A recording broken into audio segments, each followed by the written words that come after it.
Hello? Hello. Okay. Well, OBS is having trouble again. Didn't really have anything to do today, so I just thought, why not pull up a stream? Because I was gonna do this all day anyway, so we might do things differently. We might do. I know the time attack for Nuge came out for Wilds, so I might do that later on.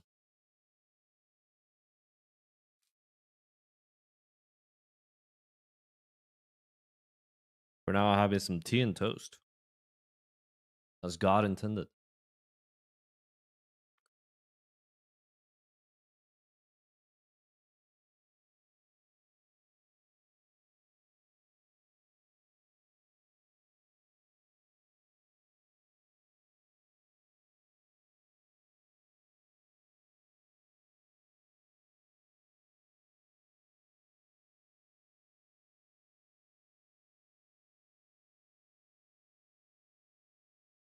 Mm-hmm. What happened?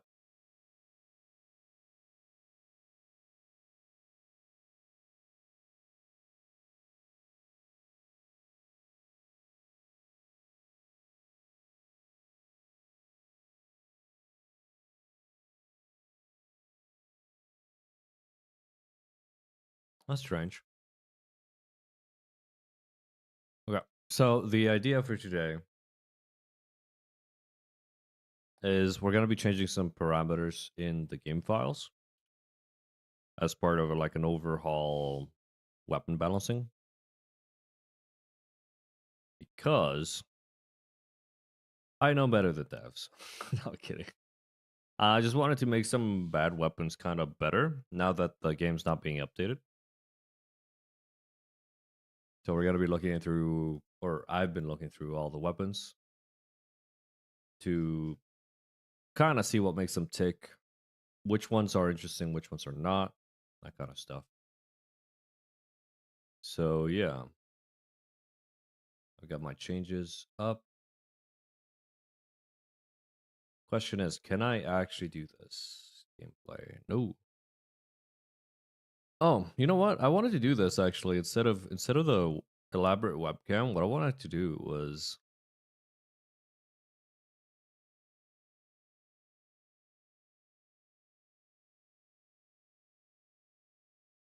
there you go. That's old school right there. This is how we started. It's the fucking PNG, bro. I think bro's chilling down here today.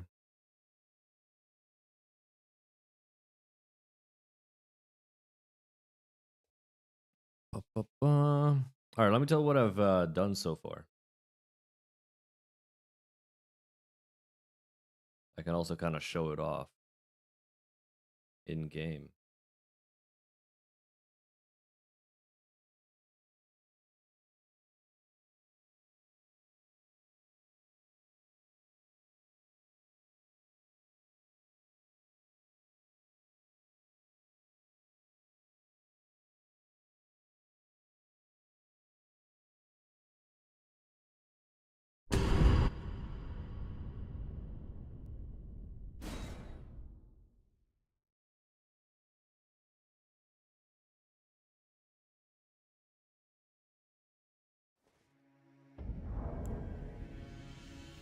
So lots of changes.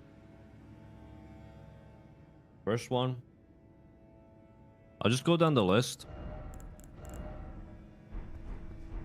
Let me get rid of these. I've been testing all of these, by the way, against Melania because I feel like she's a pretty good, like, testing dummy, being a late game boss and everything. So I need to go buy me really quickly, thrusting sword just to show it off. Doesn't really matter which one.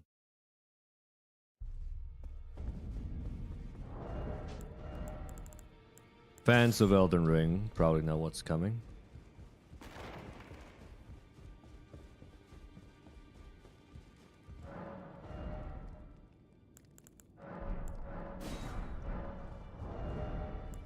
Doesn't need to be upgraded, but we'll go upgrade it just for now.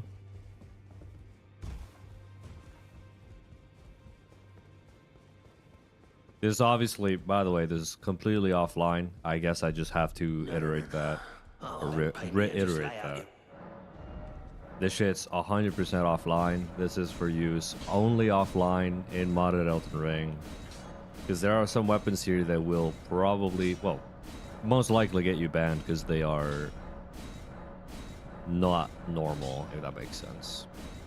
You can't acquire them. You can't even drop them. Most of them, they'll just disappear in your inventory because in the regular game, there's going to be some that are just not infeasible the way I've set them up. So, you know, if you're looking at this VOD later on, wondering what's going on, this is why. All right, so Bearing Dagger, two things primarily that I wanted to do with what this overhaul is kind of looking to do. Let me see, is this working right? Yeah. Okay, yeah. Two things that I mainly wanted to do with this mod. One was making bad weapons way better. So like weapons that really don't see a lot of play. That's why you see a lot of doo-doo here. I'll talk about all of them later. So that one. And then two, I wanted to bring things from the DLC back into the base game as like early options. That's the second most important, or like the biggest thing about it. So for example, without going to like which parameters I've changed, because you'll see like the whole process later on, but the Bearing Dagger, this one was very easy. It's just making it actually power stance with thrusting swords. So this is something that we can do because the main Gosh, the Mount Gosh, does it in the DLC. So that was pretty easy. It's just making the Bearing Dagger actually power stance. The next one is the sickle. I have no idea what to do with this weapon, I'll be honest. Like, I just increased a bunch of... I increased the base damage, I increased the affinity damage, I increased heavy, keen, fire, magic, sacred, all those scalings. And it's still kind of doo-doo water, man. I just don't know what to do, so... Considering, like, the Celebrate weapons are all memes... Like, the whole gimmick is you get a few extra souls, which isn't really impactful. I figured I would just leave it the way it is, because it's definitely the worst still after being buffed. The worst,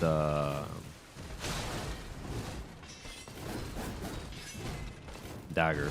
I completely forgot what category it was. Like that. Like a heavy is 478 on this drill. You'll see some heavies are going to be hitting for 600, 700. So. No idea what to do with it. But it's just a meme weapon. But now it's hopefully a little bit more usable. If you want to go like Celebrant fashion or something. Celebrant RP. We get a bite.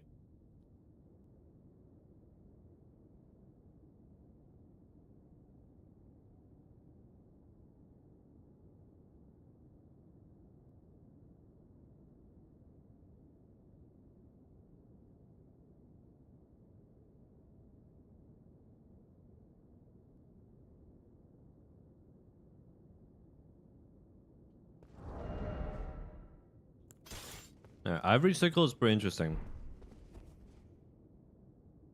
So, considering the lore that it's an albinaric weapon, I figured I would swap the int scaling to B. Or sorry, I would swap the int scaling to Arcane. It still has an int requirement, which I need to change. It should actually have an Arcane requirement, most likely. Though, I mean, some albinaric weapons have int requirements. But this makes it way stronger. Because I also allowed the... You'll notice that it still gets scaling for its magic damage. That's from a special, like, parameter. Look at that, 700. Definitely better than the Celebrant.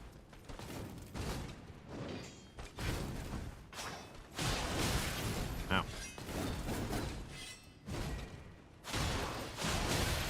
And you'll notice as well that I give it Shriek of Sorrow.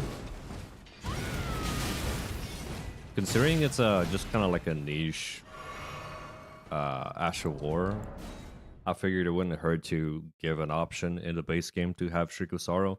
It's obviously not. So what? Okay, it's a skill in an Ash of War. I give it the skill. You can't actually take off. Well, you can take off. Oh, can you? No, you can't. No, you can't. Yeah, so you can't take off Shriek of Sorrow for it. You can't like infuse it or anything. It used to be, I think, a standard upgrade weapon, but it basically functioned like a somber weapon. So I just changed that around. It's a somber weapon properly now. What else? Crystal Knife. I made it buffable. I also made it somber, which again is the whole part of. Crystal Knife is well, all the crystal weapons I'm trying to make like into buff blade weapons, because right now they don't really have a place, and to be honest, there really isn't much of a place for them, because why would you use this over the Glintstone Chris, right? That's kind of like the idea. Why would you use this? Well, the sickle used to be in that category because I used to scale with int, but now with arcane, it gives arcane people dagger choice that isn't just status effects. At least that's the whole plan. With the crystal knife, I figured might as well just let people buff it, and it does some mean freaking damage. Let me tell you what. So obviously scales best with int.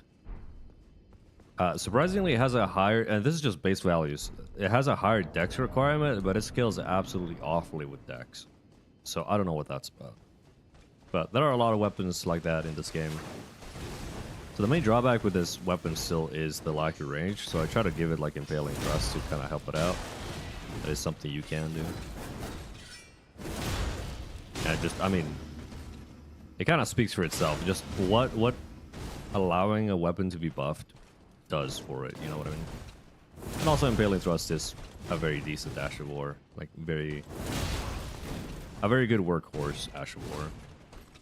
I don't think anyone's gonna be complaining about Impaling Thrust. Now, unique, like, custom Masters of War is something I can't really do right now. That's hypocrite. So it'll just have to stay this way with an Impaling Thrust. I wish I could give it like some kind of crystal stuff, but that means messing with like... That means messing with...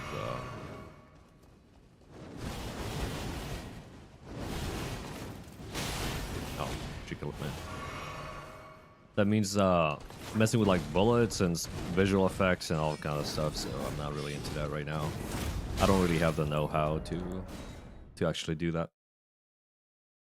So yeah, that's how it's ended up. I think that's most of them. No, well, not most of them actually. I'm actually lying through my teeth. You saw all the weapons that I've been testing, but most of the daggers, sorry. Oh, the Chinkudea. Chinkudea just got like strength buffed. I don't know what to do with this weapon. Like, I like the poke. I think it makes sense because this like underhand grip is kind of like what what's his face? It does. I forget his name. Malekith. So like it makes sense. I just don't think the rage is that good. But the damage output is a little bit better. Obviously, we're doing a lot more with Scholar's Armament Crystal Knife, but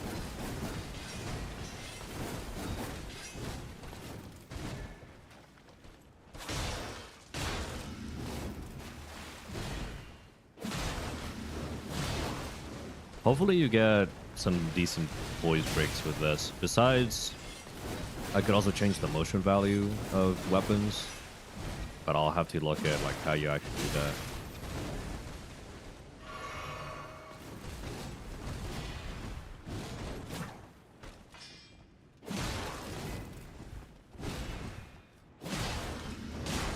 Oh, dear.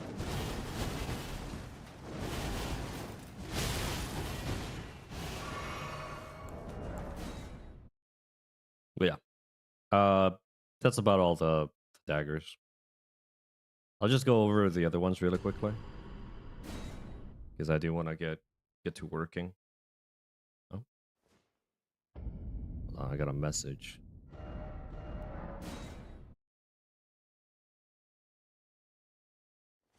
Oh, the little, well, the what's it called? Fire Knight short sword. That's staying a dagger, dude. I don't want any more. If any, I just don't want any more straight swords. Straight swords are a little bit a dime a dozen right now. So if you're wondering about that. Let me see what else. Cane sword. I just gave it better scaling. I don't know what else to do with this weapon, if I'm totally honest. We're not just better scaling, sorry, I lied. I just gave it better base damage. That should hopefully make it a little bit more attractive, because the scalings are already good. Look at that, like A index. That's pretty good. It just did like 15% less damage than other straight swords for no reason. I think the gimmick of it being like 2.5 weight is good enough for it. It's a gimmick weapon. It's good enough now, I think. What else? Warhawk Talon. I made it slash. I think that's more of a, like a niche thing. Again, these are just to make choices more attractive for people who are already interested in them. It's not necessarily to make bad weapons like the best in its category. I mean, the Cinquedea was kind of like that way because it's supposed to be the strength dagger, but like I think a heavy bloodstained knife did better, and it had bleed, so it just kind of like defeated the purpose of it. A lot of these changes, by the way, like scaling and stuff, are brought directly from Night Rain. So, you know, they're not like crazy. I just came up with it. I think I'm so smart. Changes. They're basically what FromSoft themselves decided were good changes for the weapons. So a lot of this is just like transferring over changes from Night Rain, but some of the new like movesets and stuff are definitely my bad decisions.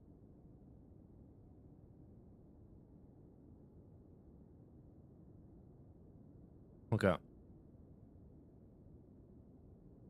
But yeah, the Warhawk Talon surprised me. It deals a decent amount of damage actually, by off the rip. So just giving it slash made it, or makes it hopefully more unique. Because it already has this cool ass double swipe.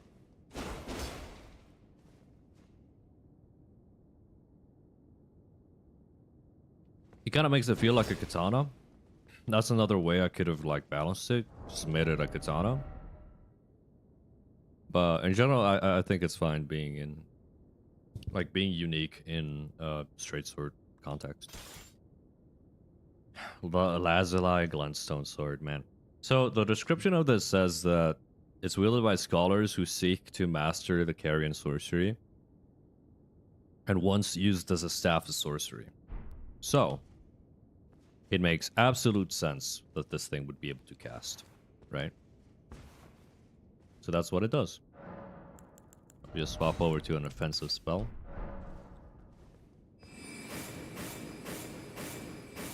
It do be casting. It's a casting tool now.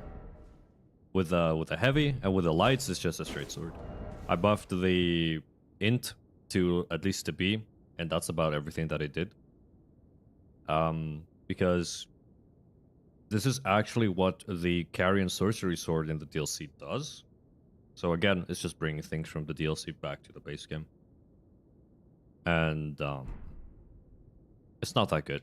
Like, if you're above 41 int, I think, specifically, there are way better options. The Academy Sorcery Staff is going to be way better to cast, like, basically anything. The nice thing about this is that you can have, say, a Carrion Sword Staff, I think it's called, or something, to your offhand. But you can see the. Well, I'm not really built for it right now. Let me see if I can just get away from her. Let's go with, where are they? Something like this. Maybe. Yeah, I mean, it is Slicer. Slicer is not about the big damage. But if you're above 41 int, you're not gonna be doing that much damage with this. But that's the point. It's a early game option, which we'll look at. We'll look at the carry and the sorcery sword later. But that's basically what this is. This is just putting the carry and sorcery sword in base game, and then once you go into the DLC, very late game, and get the carry and sorcery sword, it's gonna be way, way, way better. That's the idea. But yeah, maybe I can make it scale a little bit better, stronger. But overall, I think it's fine. The Carrion Knight Sword, I think I just increased the scaling of it by 10 points. I don't have it here, but that's basically what I did to it. I reckon the Carrion Knight Sword, sorry, is already good enough as it is. I don't think it needs changing. But, you know, it does make sense for a Carrion Knight Sword to be good. Like, oh, I also forgot to mention, I didn't change the Glintstone Pebble though. If I really wanted to, I could give it Glintstone Dart. I think that would be a good choice for buffing the Lazuli even further. But so far as it stands, I think it's okay. It's like a niche wooden weapon. Increase the scaling on this to B once again, and made it infusable. That makes it already like an absolute menace, by the way. So I didn't even want to give it like unique Ashes of War. I think some weapons, like an Ash of War choice, is an interesting concept, because some weapons are good enough to not need an Ash of War, and other weapons, like, you don't want them to be dog shit but have a really good Ash of War. So I'd rather just sit in the middle because I'm a fence sitter. But just look at a spinning flash from this. Like, that's a lot of damage for a straight sword band. So I'm fine with this having spinning slash, quite honestly.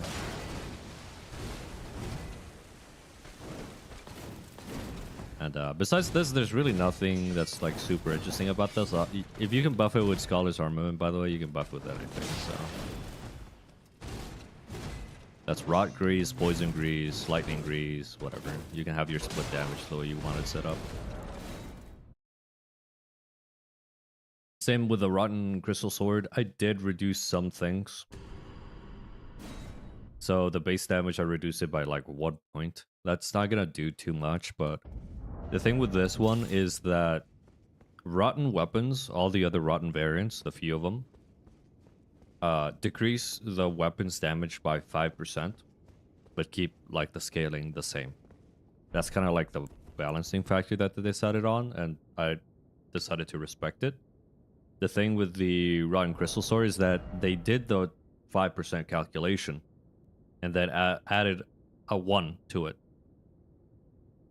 So instead of, and I rounded up, by the way, it's like 64.8 for magic damage.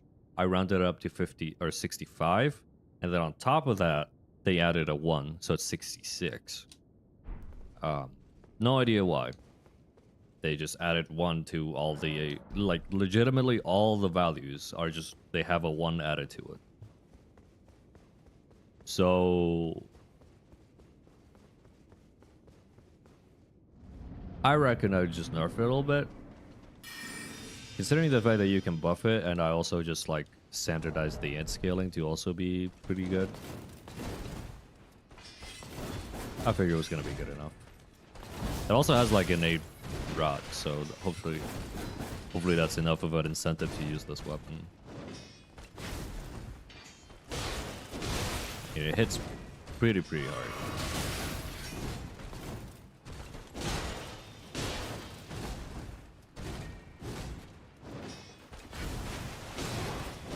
It's kind of like a, again, Crystal weapons, just sweeping changes to make them more useful.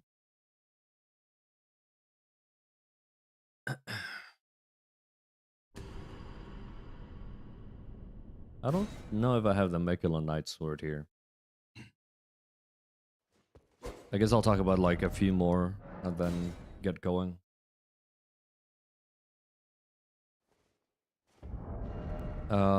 I don't actually have the Mechela Knight Sword.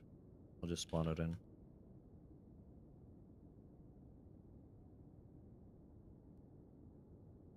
Now, I don't think the Mechela Knight Sword is a standard upgrade weapon, but if it is, I'll also change it to be somber, because it doesn't make sense. Yeah, no, it's somber.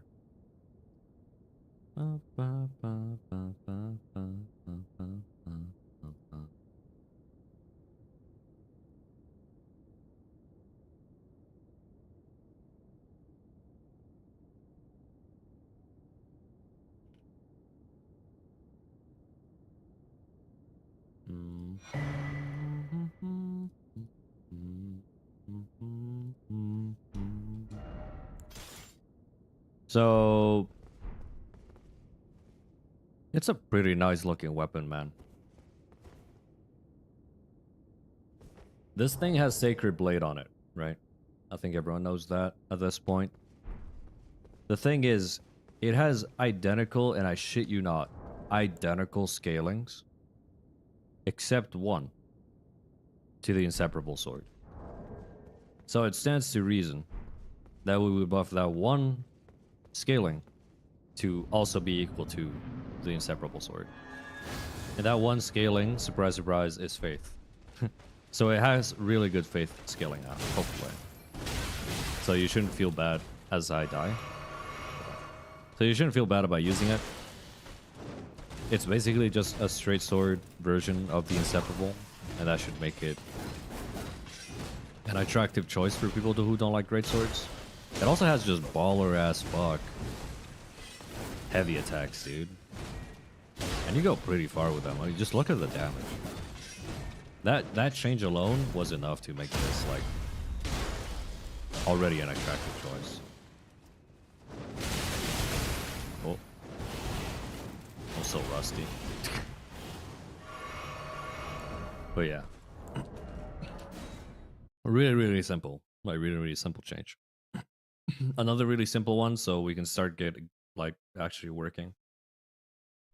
Golden Epitaph is also. Sorry, man. Got something in my throat. It's crazy. But Golden Epitaph is, in this case, literally identical scalings to the Earthsteel Dagger.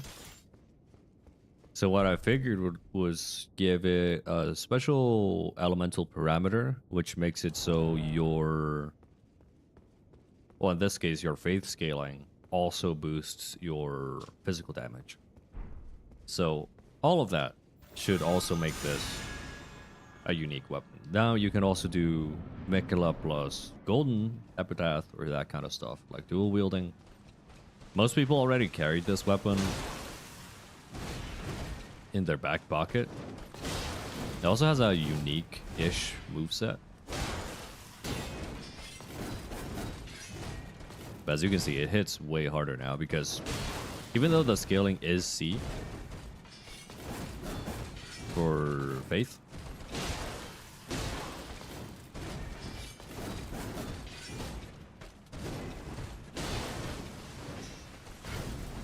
it scales way better now.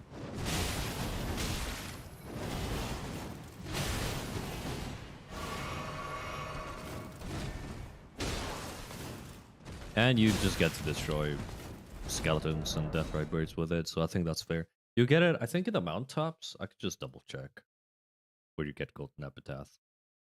Oh, you get it in Lane Dell, basically. I think it's totally fine.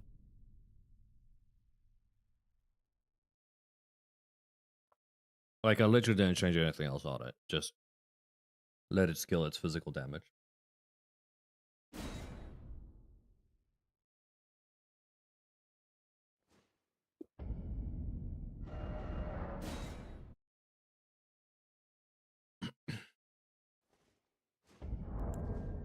Yeah, there's what else? There's the Saint Trina swords. As you can see, I did scale them up a little bit. They're still niche. Um, I just gig above the velvet because you get at the end of the game, man. Like you deserve to have a good weapon at that point. It's just a straight sword as well, with essentially Sacred Blade on it, except it does sleep. If you don't know, Eternal Sleep doesn't actually change anything really, like meaningful. So yeah, Regalia I also buffed to Night Rain levels. So that I do. Oh yeah, I made the scale with Arcane. I think that should be pretty obvious. They make sense as an arcane weapon. Sleep scales with Arcane if the weapon is scales itself with Arcane. So all of those things make sense for it to scale with Arcane. What else? Oh, the stone sheath sword. That's probably the last straight sword. Just scale boosted it a little bit more to make it more enticing. Most people realized quickly that it's kind of like a doo-doo weapon. So they just swap it over to the Sword of Light or the Sword of Darkness, depending on what their build is. I figured give it a little boost to make it more interesting for people who want to keep it as a blunt sword, which makes it also unique, and it has square off. So probably one of the biggest changes, as you can see here, Bastard Sword I made light great sword. Just makes sense to me. It's like one of the smallest and lightest great swords. Doesn't make sense to like swing this into like if you really pay attention to it, if like we set it up this way. Let me see if I can line it up with something.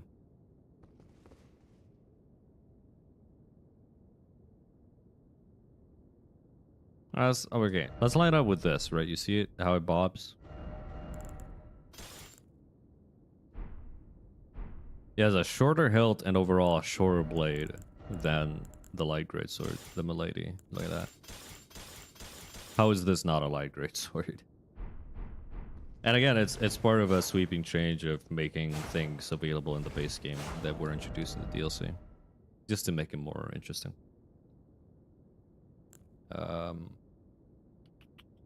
For greatsword, I think I buffed it a little bit in the heavy department just to make it more interesting as a heavy option. If anything, I should change those parameters. Let me look at them really quickly. So there was the ivory sickle I needed to change the requirement for. And we changed those. We put those here. Forked. I think 65 might be excessive. Let's go 56. They should make it more interesting as a heavy bleed option. Because right now the only bleed greatsword really is the Flam. And the Flam is a dex weapon. Flam was given the special moveset for Knight Greatsword. I know a lot of people wanted that one. Do I have the gargoyles yet? I do not. Okay, we'll look at the bows later, but the bows are also interesting. Let's get to working, because I feel like I've been kind of like stalling for quite a while. So, gargoyles. Let me spawn the gargoyles in. I have no idea what to do with the gargoyles. I'm thinking of making them dex weapons instead. I guess I can just spawn in all the gargoyle.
So what I did was buff it. I should also add the main contender here.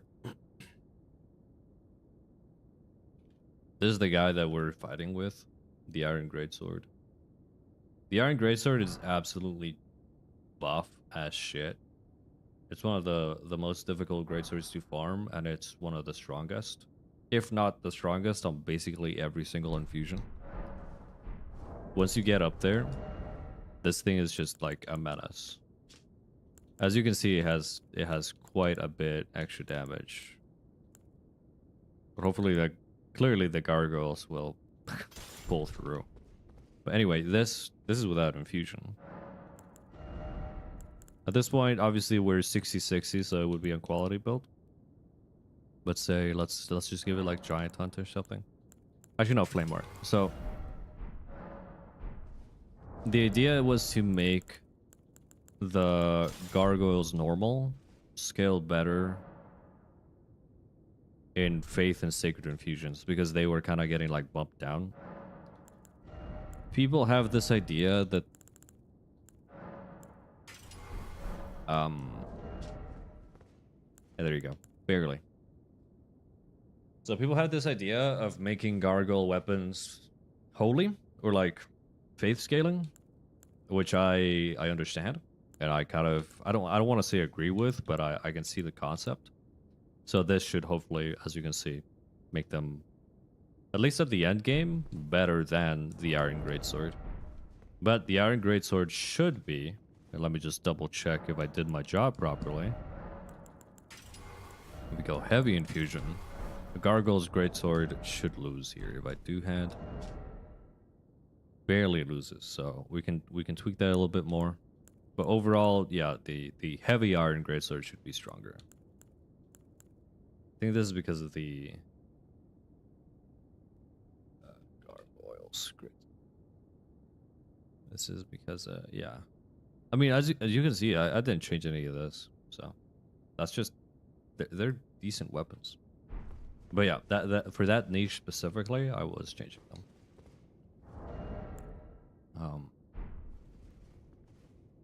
Now the black ones, black, as we say in my friend group. The gargoyle black weapons are an interesting bunch because they're extremely, like, these are changes directly pulled from Night Rain as well. So let's put it into context. Let's see if I can do this. Doesn't matter what I put on it.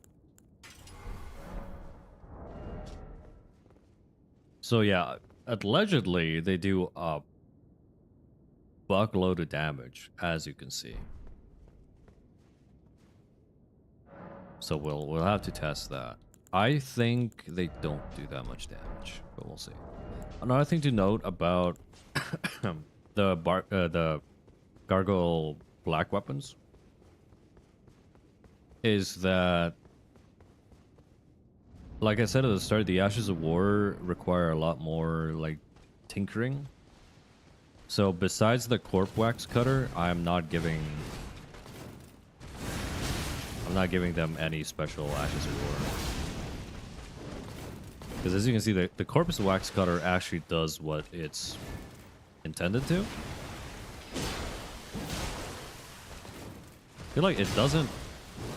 We've been hitting this girl for basically the same amount of damage with other weapons. So like, despite the big number, it's not that impressive.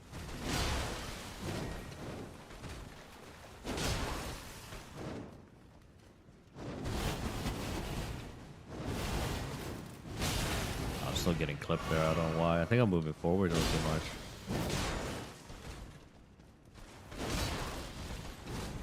Should have interrupted there.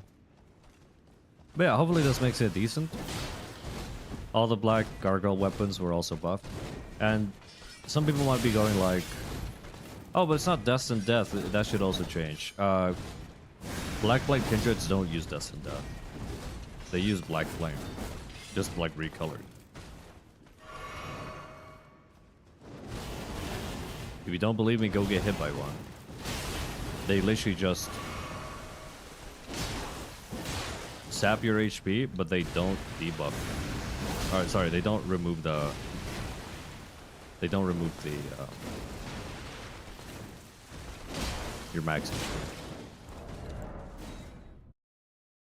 So, yeah. So, clearly, for the Twin Blades, I gave it Black Flame Tornado. Because, obviously. The Twin Blades were already competing against the Gargoyles. So, hopefully that will make it more interesting. I think I gave the Halberd Stormcaller. The idea is to later make that also Black Flame. Like a Black Flame version of Stormcaller. But again, like I said at the start, it requires a little bit more tinkering than I currently possess the ability to do. So that's why we're not doing that. But I'm just leaving it with Stormcaller as it is, essentially, to prepare it for that. Okay. That's about that. The Inseparable Sword, I think, is genuinely a good weapon. So I'm not going to be changing that either.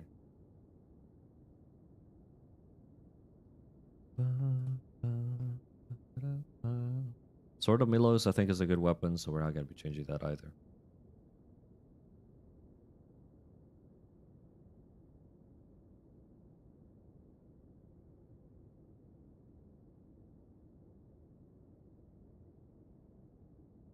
Let me look at the scalings for Sword of Milos, actually.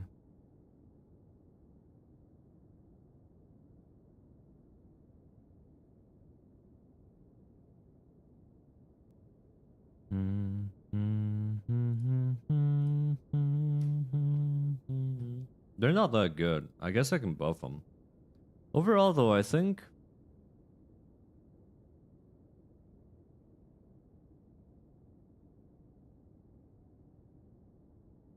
it's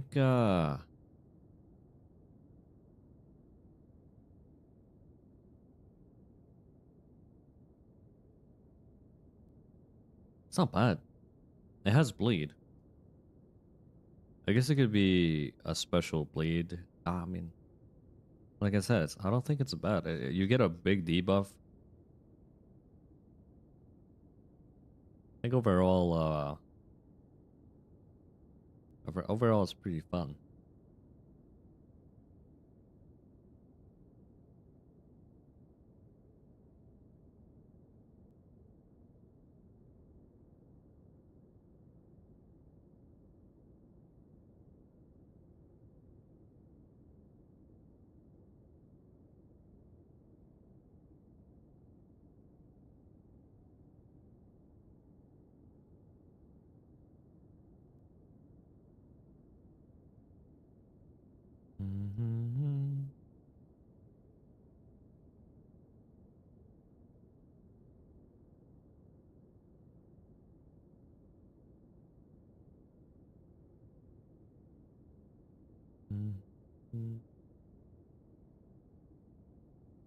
What's next? Maraise. Maraise is the best weapon in the game. Doesn't need changing.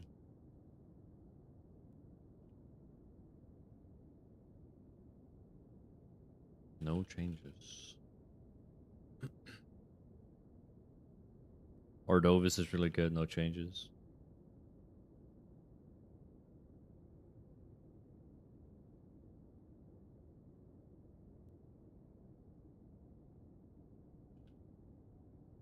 ALS is also incredibly... Oh, Deathspoker. Deathspoker. No changes. And finally, Health and Steeple. So the idea with Health and Steeple... I had already made these changes before. Just spawn one in. Let me get to actually spawning a few of these ones in. So Damnation, Golden Order, and Helfen.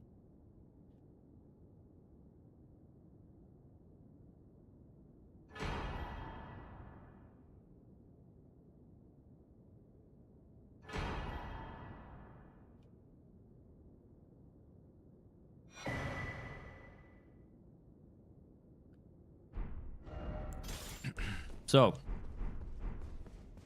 I don't really know what to do about Halfens. I think the idea is to make it a strength int option in the category, because right now there isn't any, at least for regular greatswords.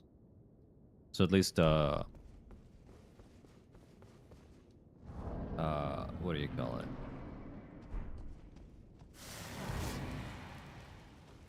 A somber option.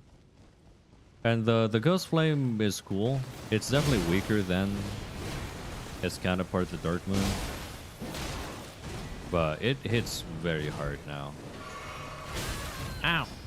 Like her.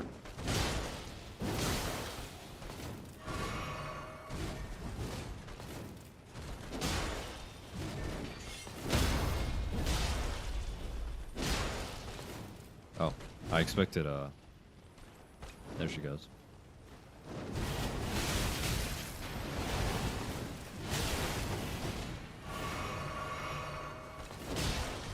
But yeah, as you can see, it hits very hard with a proper setup. Obviously, this is like a max level character, ignoring the endurance for testing purposes. But it hits hard, man. So hopefully that should make it more interesting. I can maybe decrease the deck scaling and just keep it like a proper. The deck scaling was absolutely atrocious, man. But I think that's fine. I don't really think it needs the deck scaling on it. So yeah, it's like these are values also from Elden Ring, by the way. Most of the weapons were just standardized. They did get their elemental like damage buff or nerfed. Sorry, so like this would have a D scaling in usually. But yeah, this should hopefully make it more interesting. Let me just reset the game. It should make it more interesting to use over just Dark Moon, because Dark Moon was overshadowing it by a mile. There was no reason to use this weapon over Dark Moon. And the stats back this up. Like, just look at this. 70 int correction, dude. 70. This is insane. So this should hopefully make it more comparable. Speaking of comparison, I should actually compare them, I guess. So we're hitting her for like 800 per R1. I think Halflings also has wrong process. Probably wrong process. EAC is definitely disabled. Oh, right. Duh. I had launched the game. I thought it did.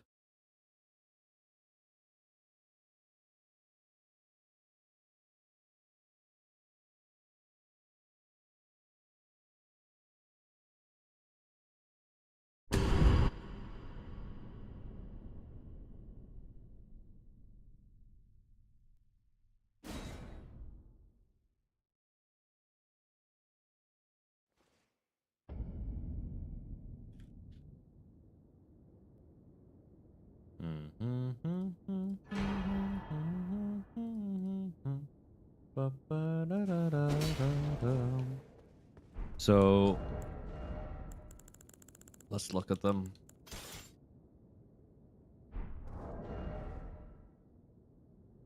It might be too buff. I might have overbuffed it. It happens, man. I sympathize with game devs. Oh man, we just fucking moron overbuffed it. Man, it should be lower damage. Well, maybe. Maybe. Let's change some things here.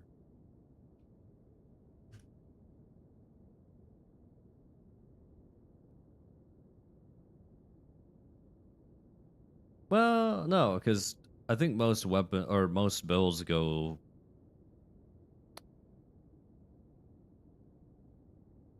Wait, did I actually change the? No, I didn't. It has 50 end. Okay, so it does more damage, but it doesn't have the permanent buff effect, right? If I buff them both,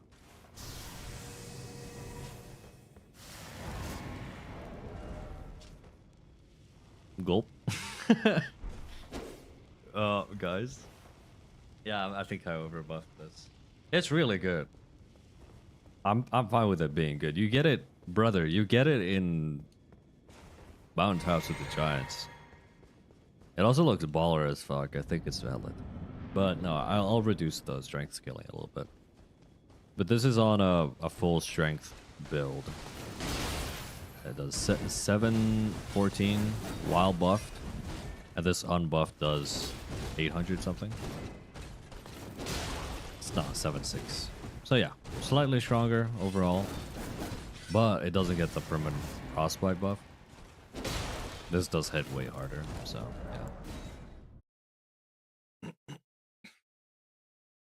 yeah. The 56, by the way, is directly from Night Rain, so don't look at me. Alright? Don't look at me. Let's reset this. The greatswords were made this strong for Wilder. So I guess it makes sense that they're... Have you noticed how Japan really loves their blonde protagonist? If this was a weapon for anyone other than Wilder, bro, that shit would have like a descaling and everything. So just let's just address the elephant in the room. I think at 46 it should be comparable. Again, you do get it later on in the game, so I feel like it should be stronger, but at the same time it's not a legendary. Legendaries are kind of meant to be really, really strong because, you know, they're achievement weapons. So, give or take. This should be scaling C now with strength. Yeah. So still strong, actually. I'm starting to think people are like coping about Health and Steeple. I always thought it was pretty decent.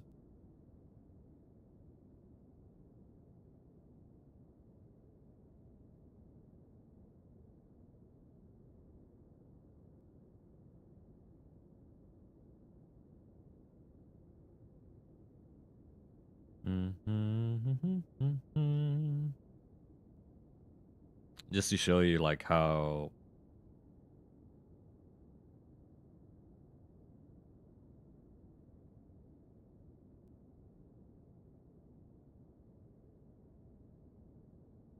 yeah. I'm thinking about just not buffing it. Maybe I'll buff it ever so slightly, like 40.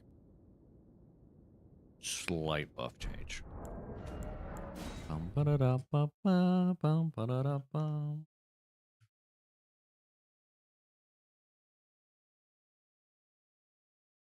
Yeah, just a slight tweak.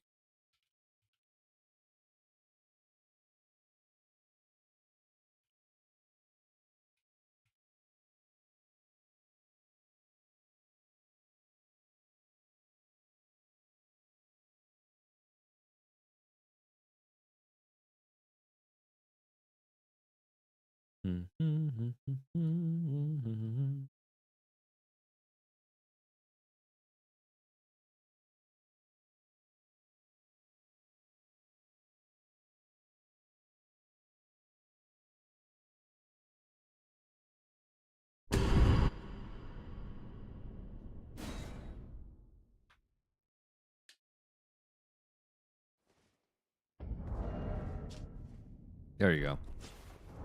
Closer. Way closer.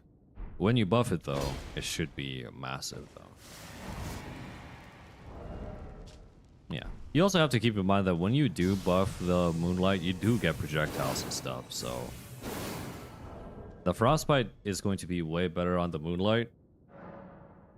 And if you go 80 int, because you really don't need that much to wield this weapon, I reckon it will do more than just the Helfen. The Helfen at 66 is probably going to be worse than the Moonlight at, say, 2080 because of the int scaling. But that hopefully solves that issue.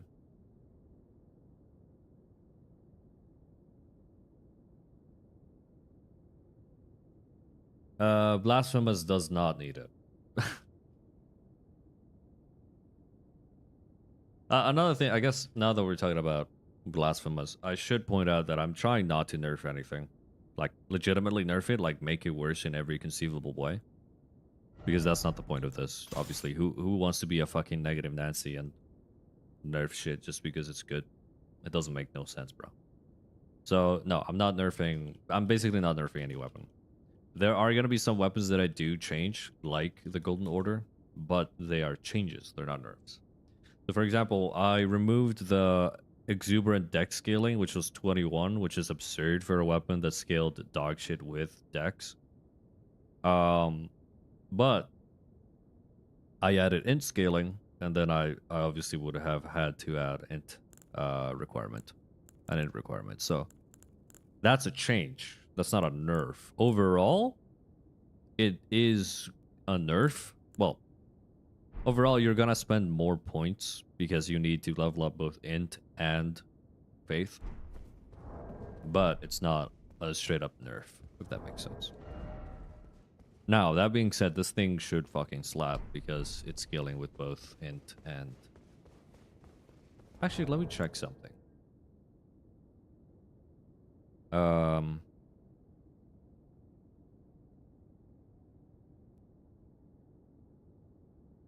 Is it the Golden Order seal?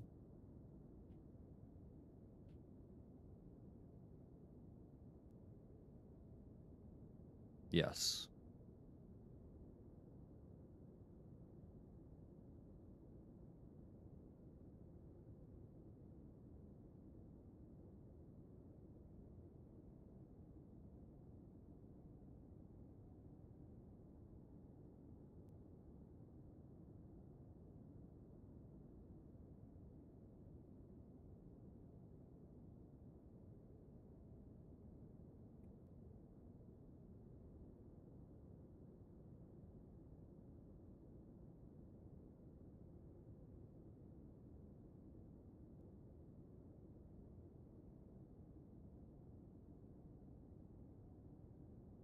We'll look at this.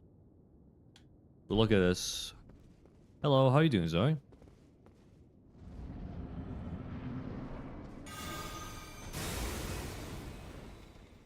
Oh, isn't it like a... Oh, you require another input? We'll see.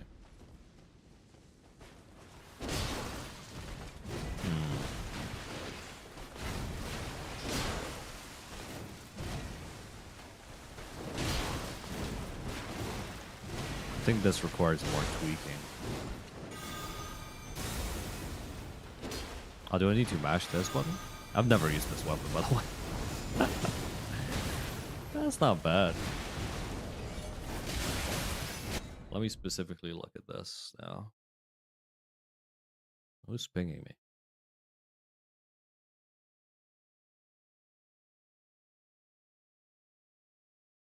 Ba, ba, ba.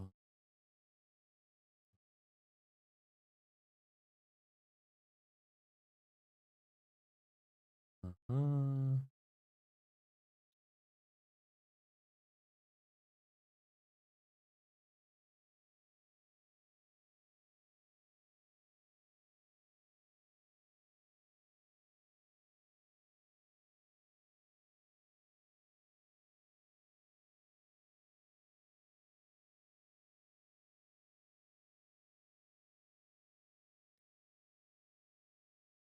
Mhm.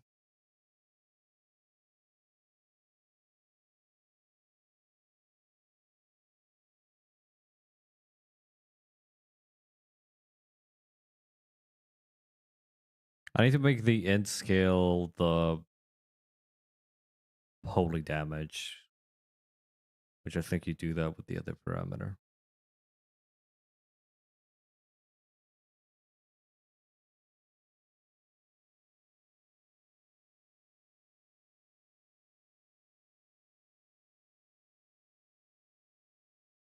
Mhm.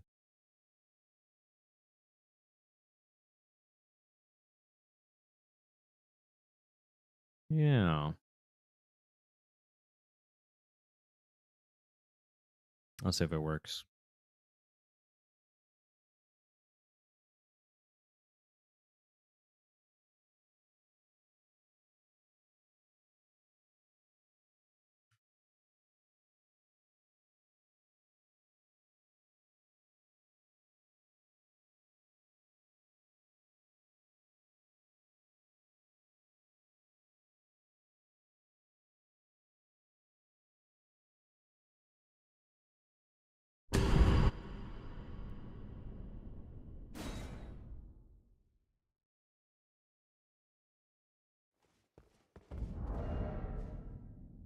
Oh, I think that did it.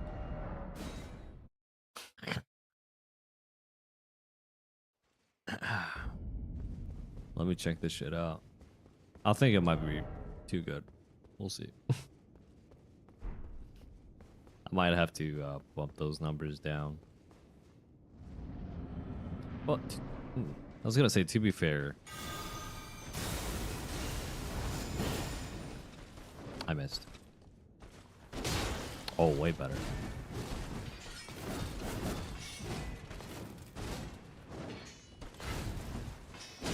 Oh, way better.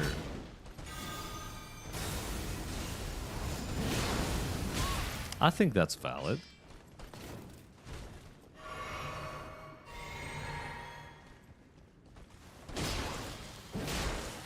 Maybe too good.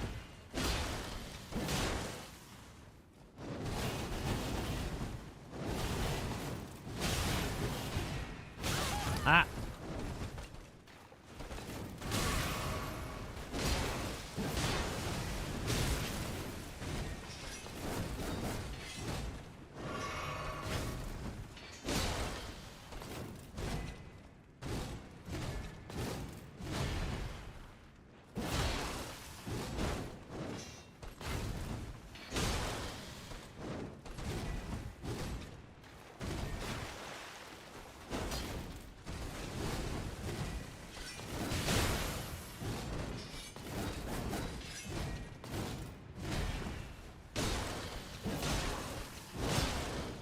Also, keep in mind I have max stats, so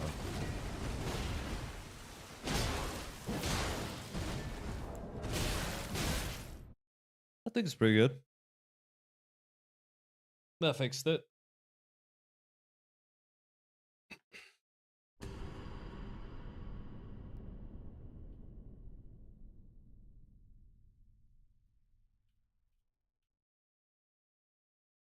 Bum, bum, bum. Da, da, da, da, da. Ba, da, ba, ba, ba.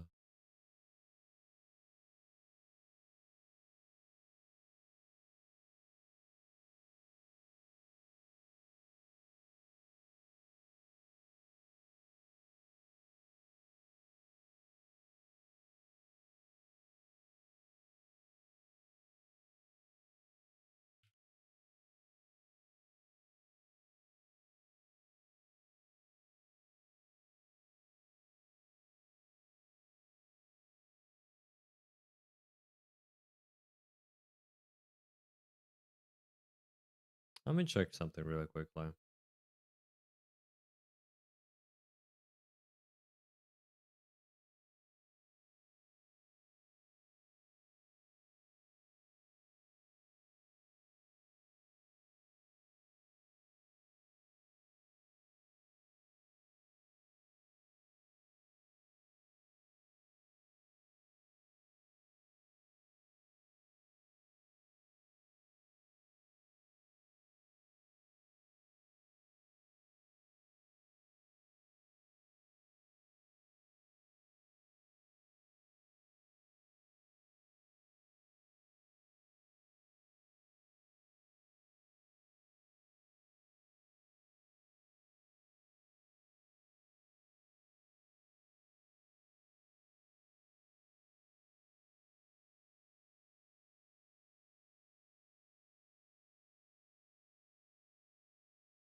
Uh,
All right. Sacred relic. I think we're not gonna change. My desperately. Mm-hmm. Mm-hmm. Da-da-da.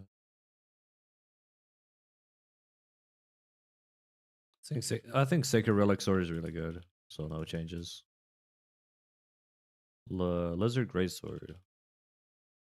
The thing with the DLC weapons is that I really didn't use them much, so I'll have to track.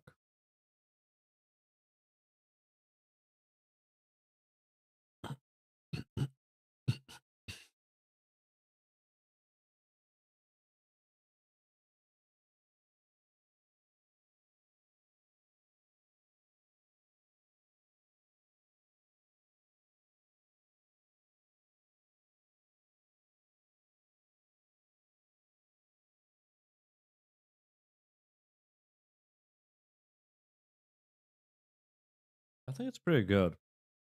It looks freaking weird though. But you shoot out a little projectile with a heavy, so.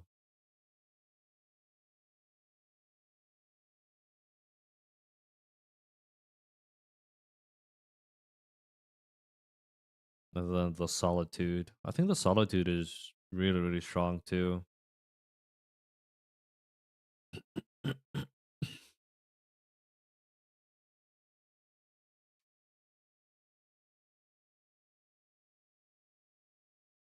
Yeah, Solitude also has like an incredible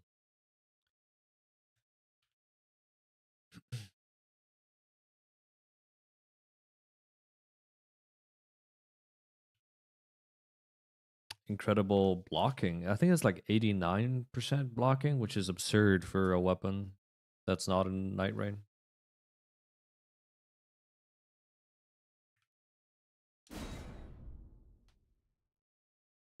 The next obvious change, I think, will surprise no one.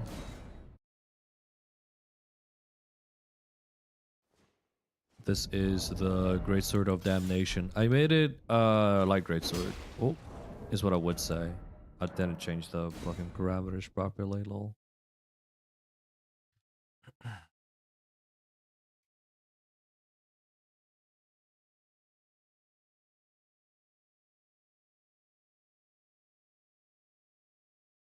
What was it?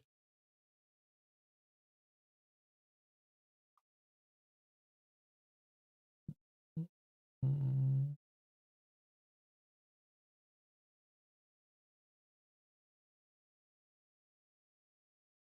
there we go.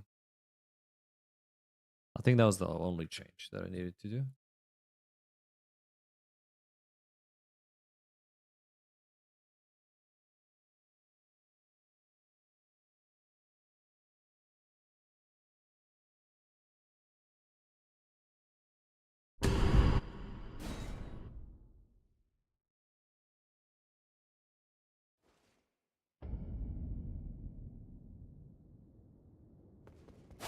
There you go.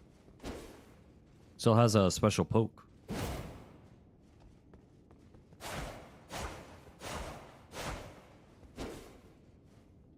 I could get rid of the poke though. I don't know, it's not like I'm married to it. But it should have better deck scaling than Lettuce, but worse faith scaling than Lettuce. This should make it pretty comparable overall.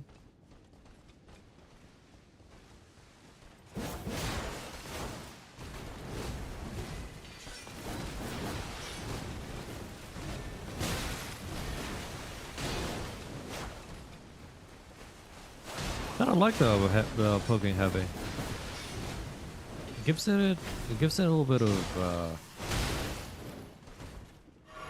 what's it called?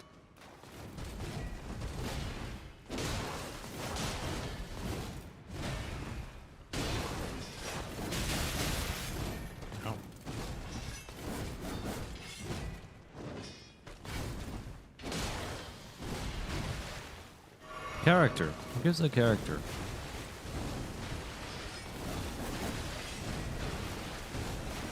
To be fair though, heavies are the best part of the light greatswords, so I might change that.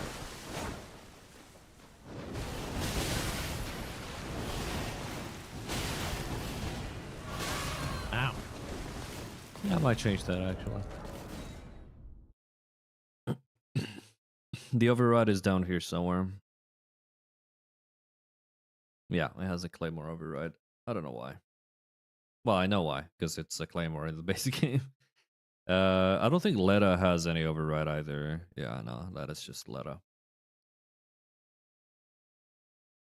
Yeah.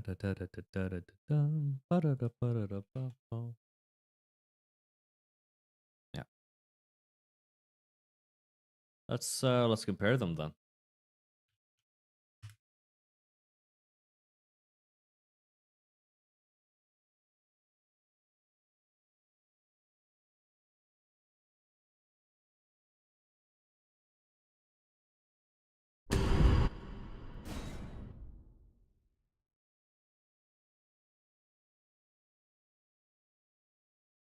Letta is definitely for more for like I want to say PvP, but like obviously this is gonna be offline. You can still do PvP in Seamless with mods and stuff, so that's up to you.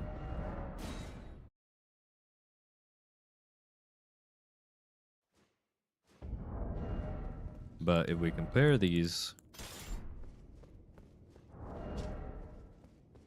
yeah, Damnation being a legendary should probably be stronger. So yeah, makes sense. Interesting that it still scales both of them as the index. So maybe I'll bump that down to like 46.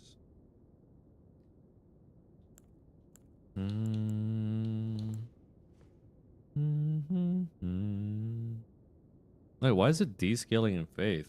I don't think that's right.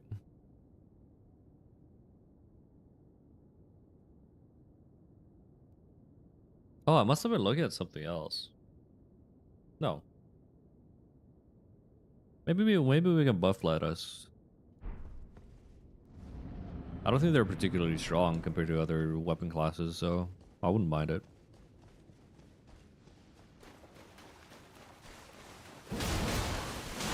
He says, hitting her for 1800. The heavies were really, heavies really pulled the room together.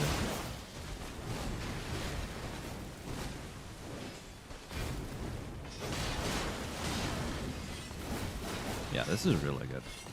It's one of the, it's for a lot of people like the penultimate weapon you get in the game. If you don't count lettuce. Well, I guess you do technically get lettuce later, but it's not a legendary, so.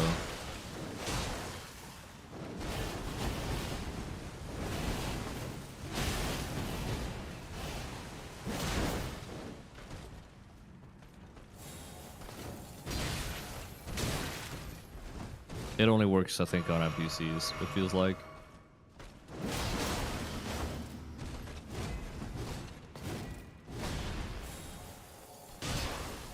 Lol. Yeah, yeah, I think it's allowed to have a better damage output, considering that it doesn't have an Ash of War.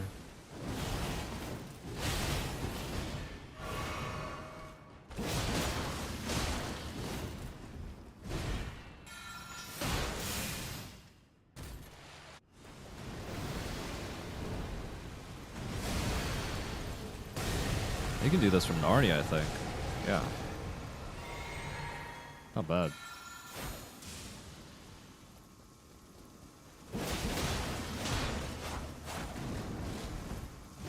We can buff lettuce a little bit. Like.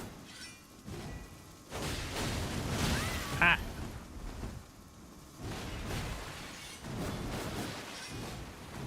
I gotta remember not to kill her, though.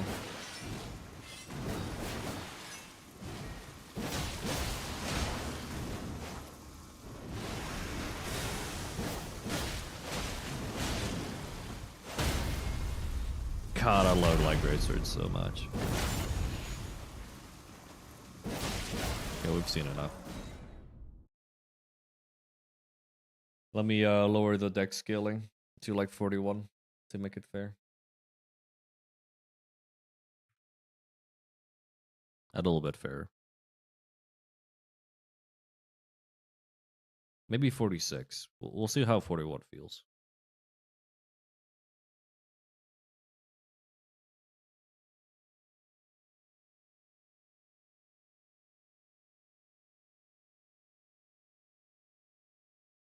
Obviously, for this change, I reduced the base damage to 113, which is pretty high for a light greatsword to begin with.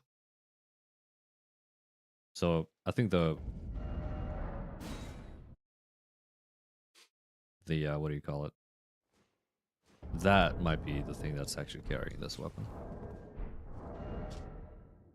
Closer, closer. I think I'm fine with that.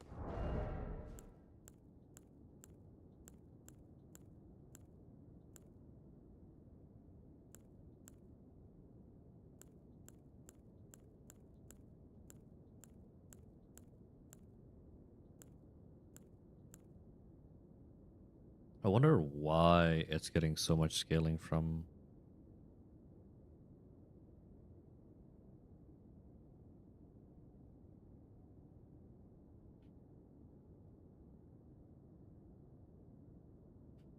Lower that to 20, maybe.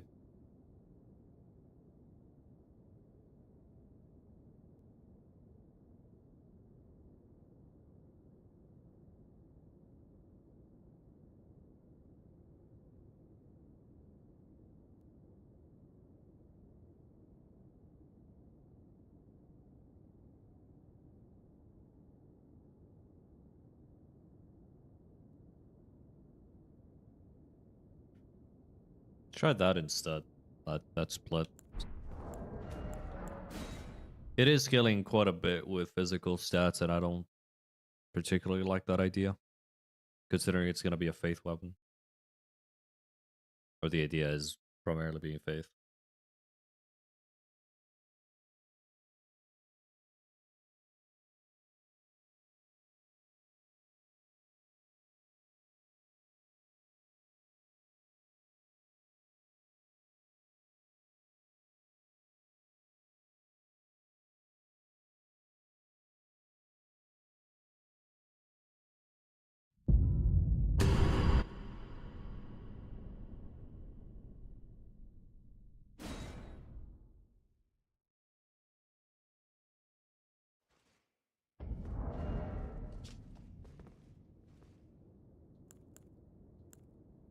Oh, did I not save it? I'm stupid.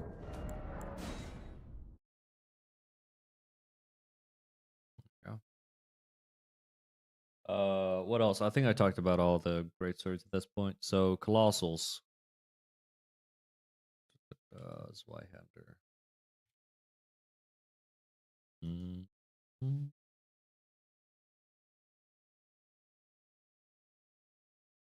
Da-da-da.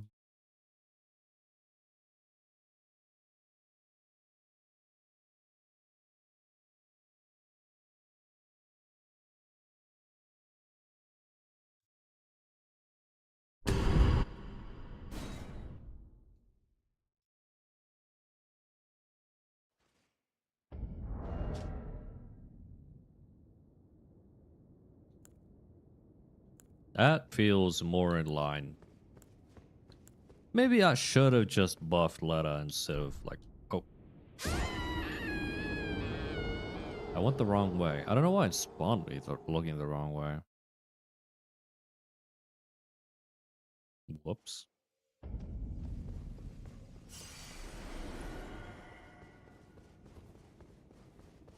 Let's see how well it's doing here. Because I think it's... maybe it's fine. Maybe it's fine that it's a little bit worse.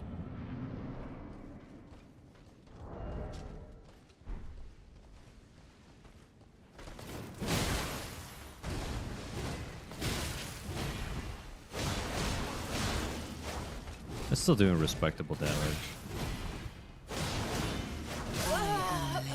Ah! Blade of Mikola. She was just ignoring me.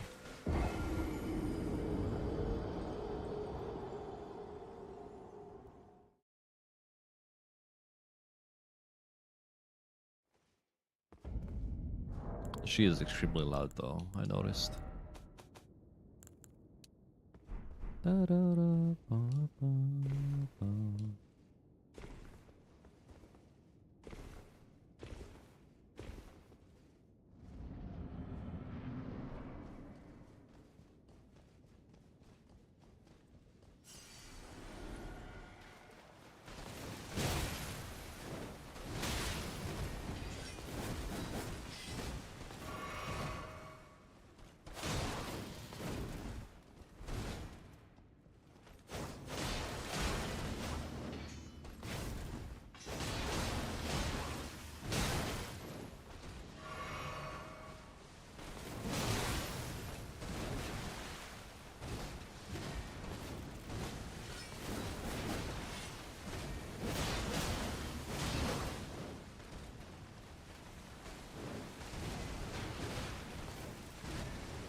You gonna do it from over there?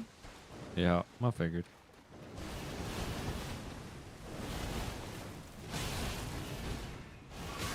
Oh.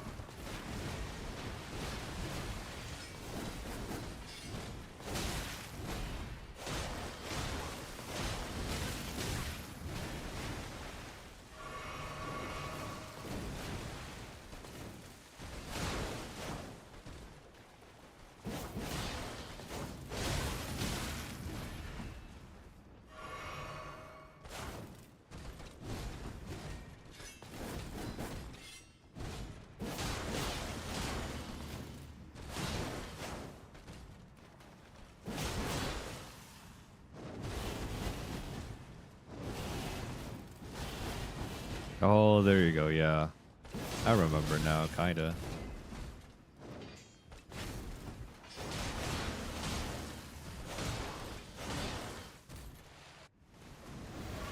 Yeah, I mean, it feels good to use. That's the main point. Too bad it doesn't have a useful Ash of War, but I guess Vikes is kind of like the same way, huh?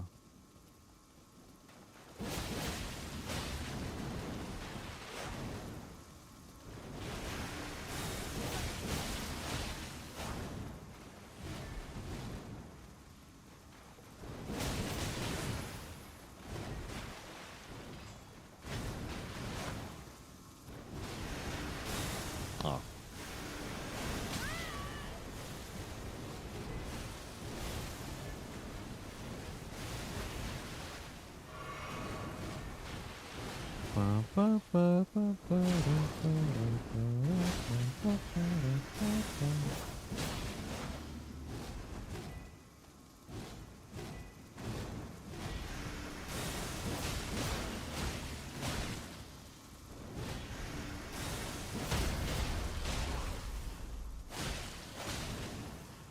I should have interrupted. Oh, that hit me. Okay, I'm happy with that. Feel like it's fair.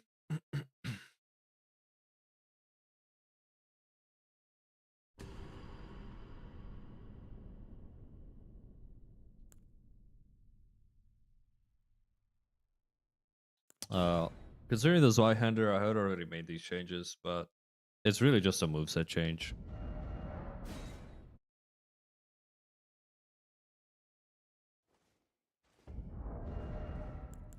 Let me pull it up. It just yeah.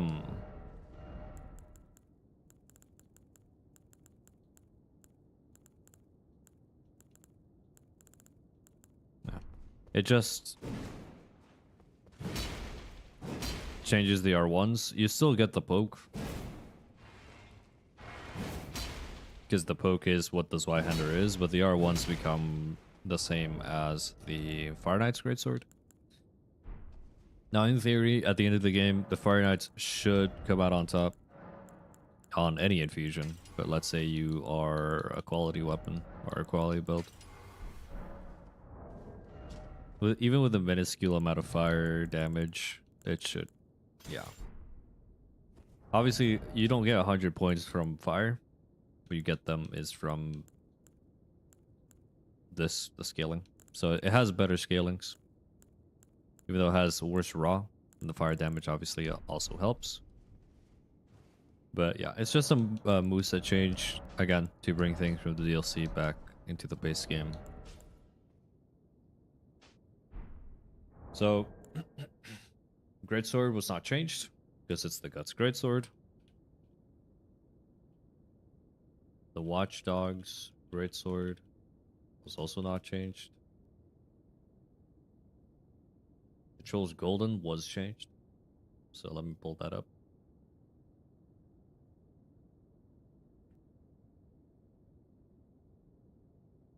These are slight tweaks.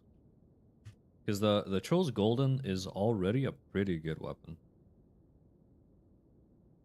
So these are legitimately just slight tweaks. What I changed is a little bit more dex scaling at its base form, so that should transfer over to anything that scales with dex.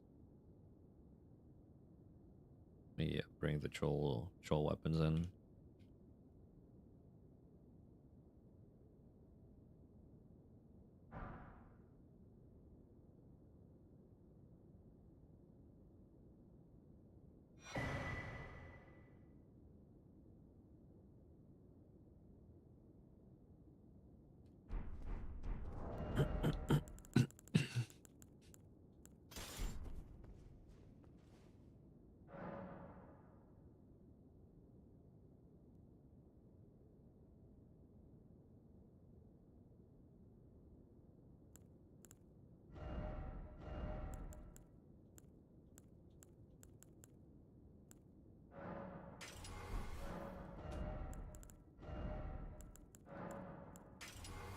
So let's just compare it to this Y that we just compared it to. Yeah. So in the 700s, which is kind of where the normal greatsword is. Sorry, the guts greatsword is. So this should make it really strong still. And it looks baller AF, man. It does look nice. It's got that wide hilt, the wide hilt base. Ugh. It's got that golden color. Lion's Claw. Lion's Claw. I got grabbed. I'm dead. I am Melania, blade of Nicola. Yo, Melania's broken OP, man. I can't just Lion Claw her. But yeah, just a slight change. As for the Troll Knight, I'm not quite sure about this one. So the thing is, it's supposed to compete against the Royal Greatsword.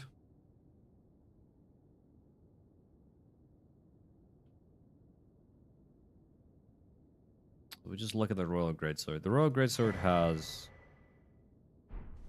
frost damage.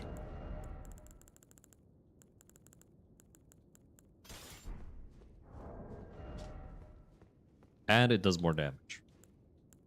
Interesting. Oh my gosh, it does so much more holy or magic damage. It's crazy.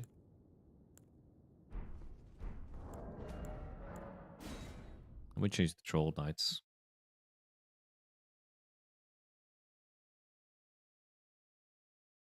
I think yeah, I did nerf these two. Magic damage being 80 might be the main problem. Because it does quite a bit.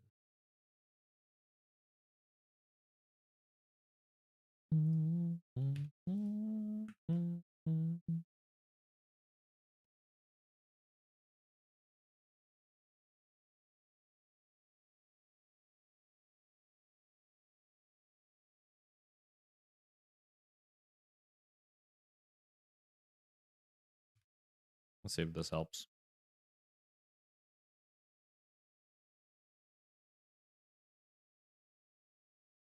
It should, so the idea is it should do more damage, but it doesn't have frostbite. That's kind of like the MO here. It also should get tremendous phalanx. I didn't check it. But that's just from the Moonruthel sword from the DLC. So yeah, now it gets more damage.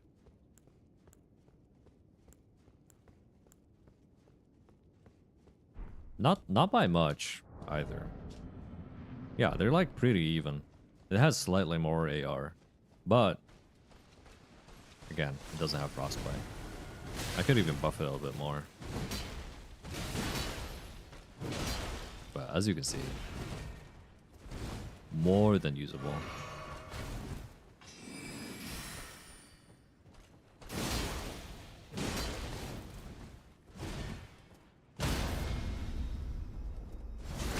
More than usable now. Hiya. Hiya. Oh wow, you can hyper armor that. That's what I would say.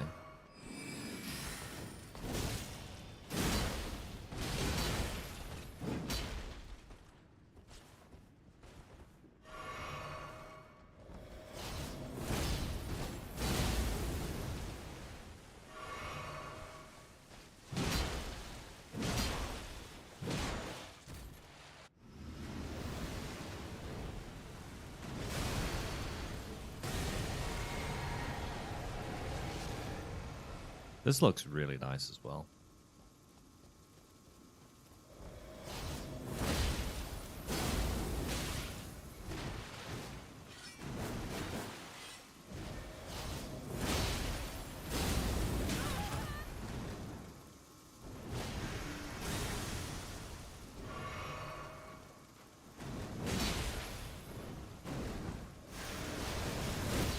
Let your flesh be consumed.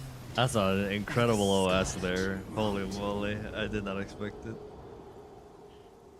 But yeah, that's the Troll Knights, and that is also. Hmm.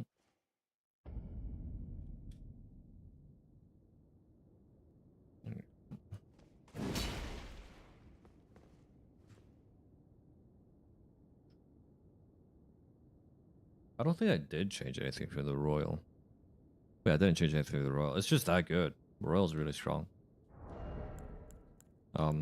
Despite what people might make you believe. Yeah, really good. Let me take a break here. I'll be back. Go stretch your legs or something.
Me when I'm gay? What the?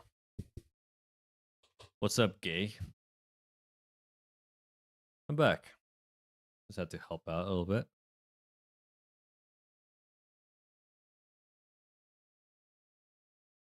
We're back to it. How you doing, Jeebus? Good morning. Grafted blade.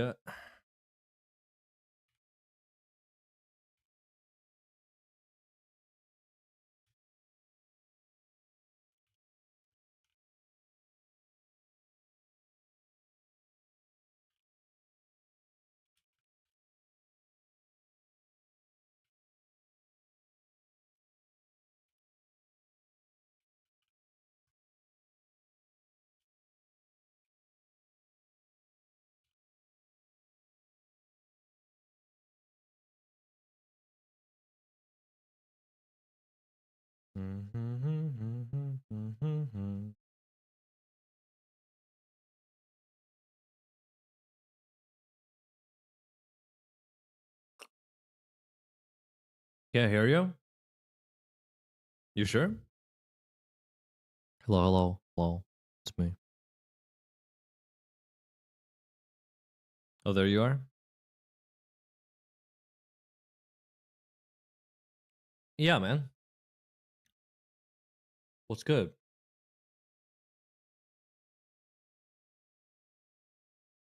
So the model moving? Maybe I bumped my desk or something. He does move. As you can see. I can change the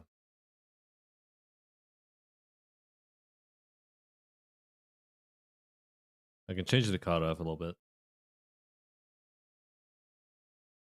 Bro's just yapping with no yap. He yaps so much that he doesn't even need to yap for it.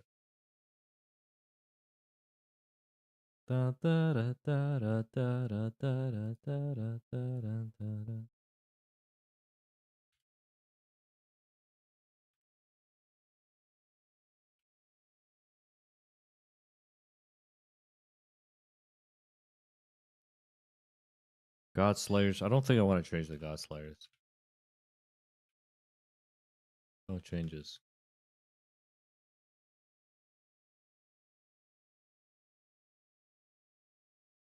Malekith's Black Blade.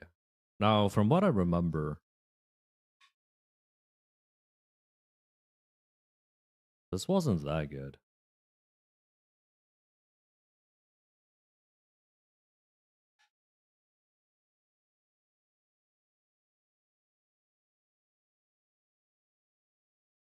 Yeah, no, it's a good weapon. Ancient Meteoric Ore Blade is definitely like up there.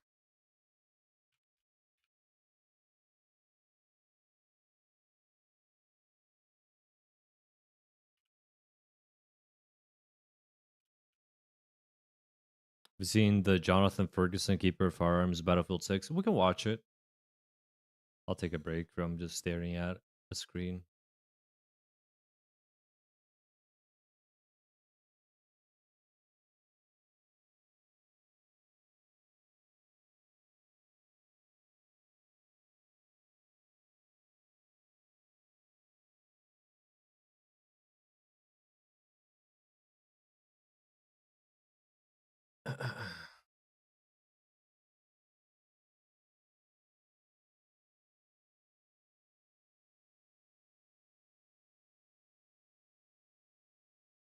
It's a Russian 545, right?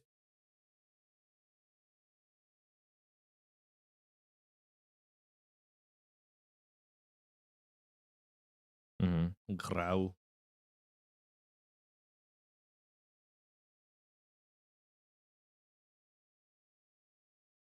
Mm-hmm.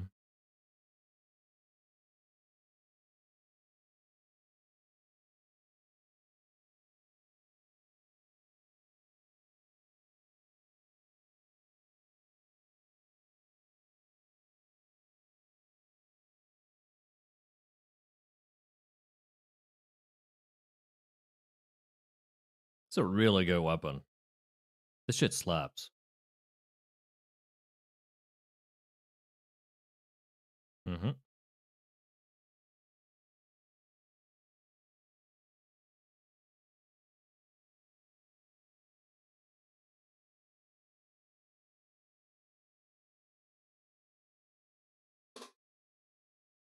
Chunk.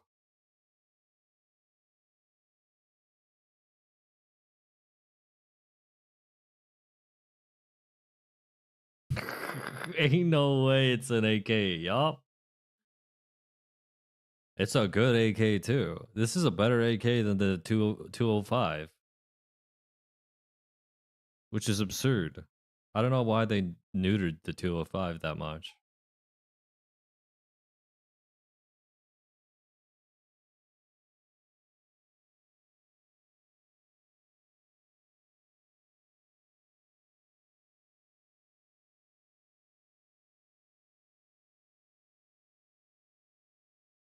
Yeah, this is a weird Ultimax one.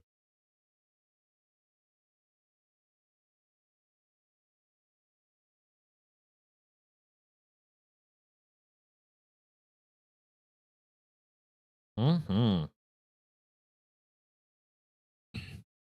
Which I think we also have in the game, right? The IAR.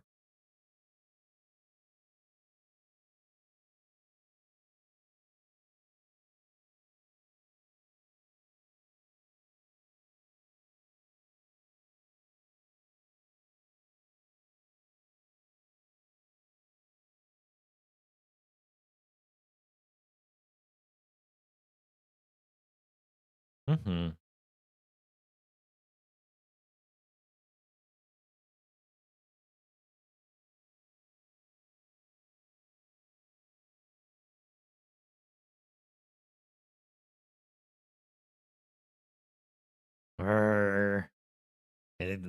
Les Américains.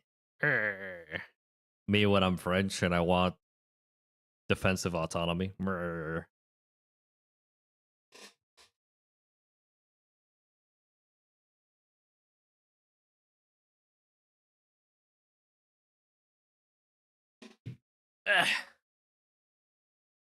Bro, I want a FAMAS. I know it's supposed to be like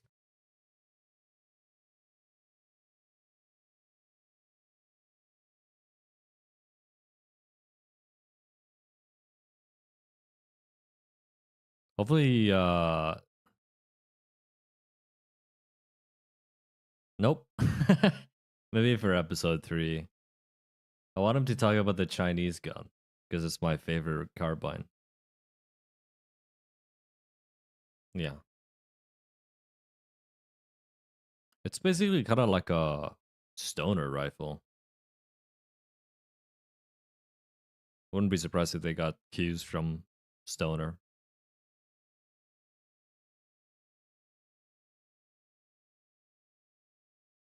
Holy shit, it's a Thompson. The Giga Thompson, dude.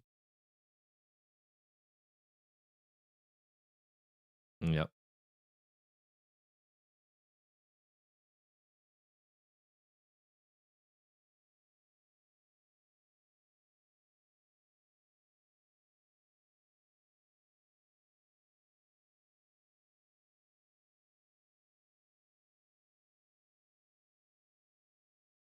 I prefer this older, like Cold War era fucking aesthetic though, but I guess like we're just in a world of buffer tubes and Stanag magwells, bro.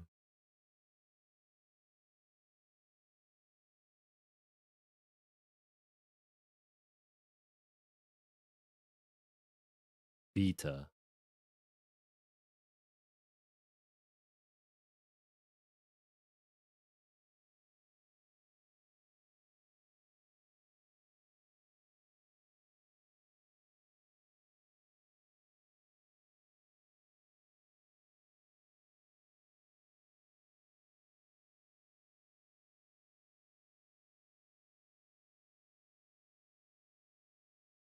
Yeah. It just doesn't really kill. I'll get around to it at some point.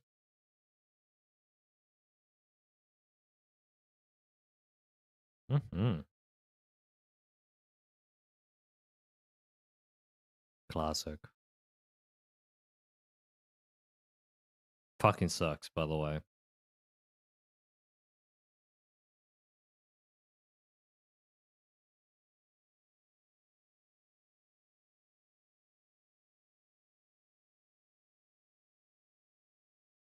Me when my magazine falls off because I slightly pressed it.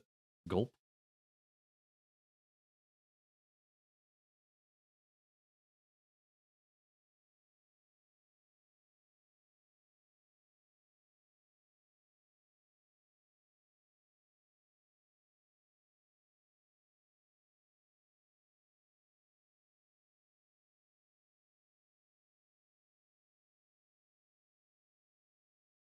Mm-hmm.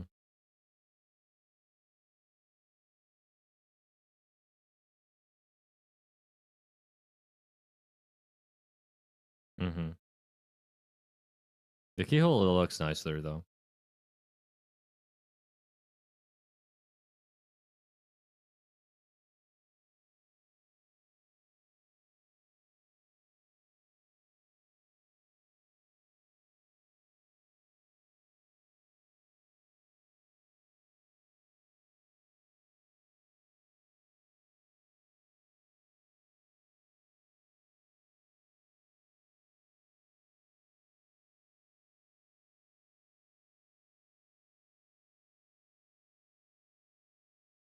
You know what I wish they added in the game, man?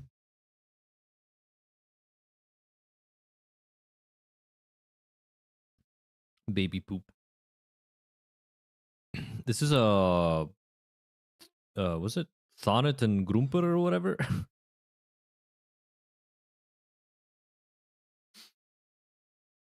But I wish they added an AR-18, man.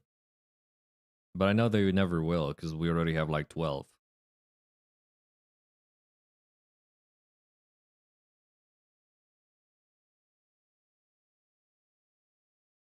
Mm-hmm. Dude, it'd be so easy for this game to make so many cool weapons if they just allowed like caliber changes. But they are not going to. Because they already gave us a 7.62 Scar as the first DLC weapon, so instead of just making it a different blueprint for the base Scar, so it is what it is.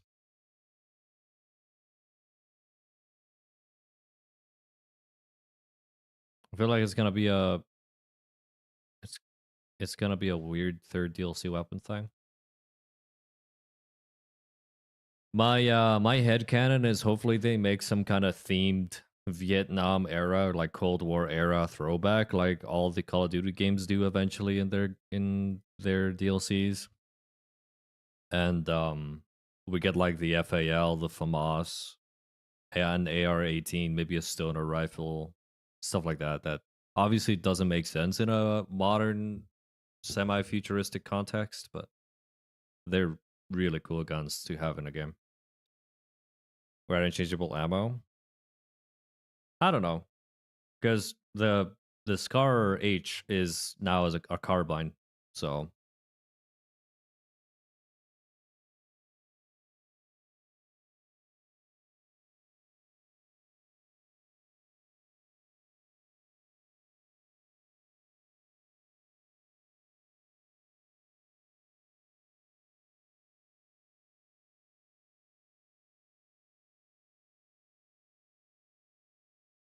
I mean, for the semi-futuristic game, we're still using the M4. Yeah, because nothing's gonna replace the M4. People have been coping about that for like 30 years. They've been trying to replace my boy since the Gulf War. It's not gonna happen.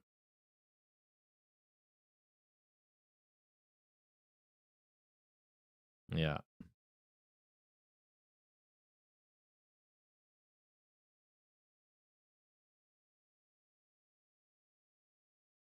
Oh, did he look at the fictional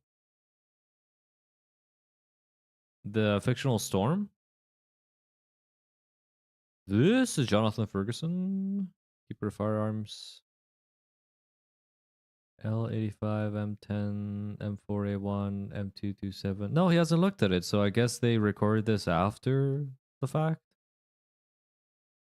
Yeah, it's the SLR, self-loading rifle or whatever. But they haven't actually showed it, so it must be like an extended cut thing. I wanted him to notice it, or I wanted him to like comment on it.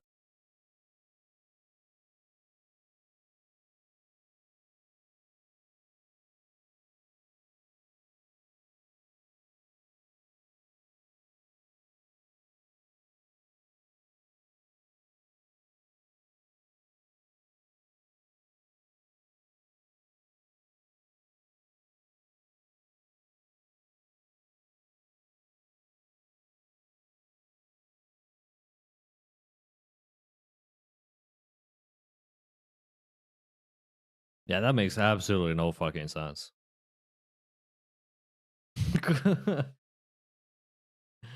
It's not like the M4 P90 57 or whatever rechambering that makes sense, or 4.6 or whatever that Modern Warfare did. It would kind of make sense. But that one, how do you?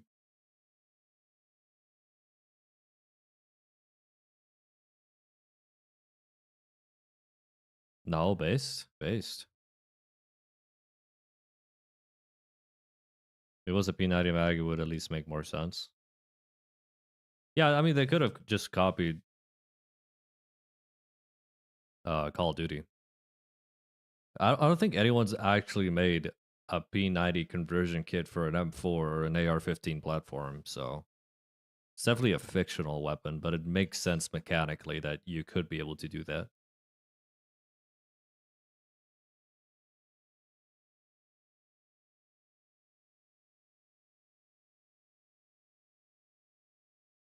Oh my god, it's the ugly weapon, the GRT.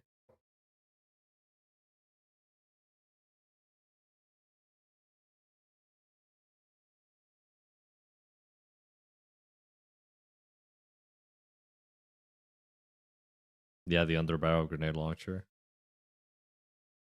Did you see how mine looks now?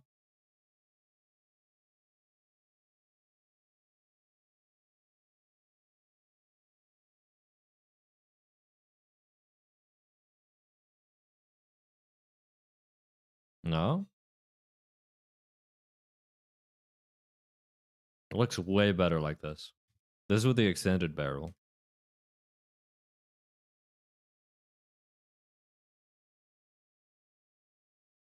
It looks way sleeker.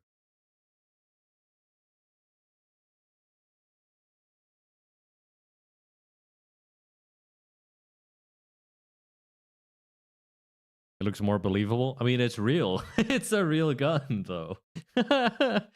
It's a real gun. It's just, it's usually in the other configuration, the one that I have it. Yeah, but no, I get what you mean. It's fuck ugly with how short it is. It looks like a bulldog or yeah, a pug actually.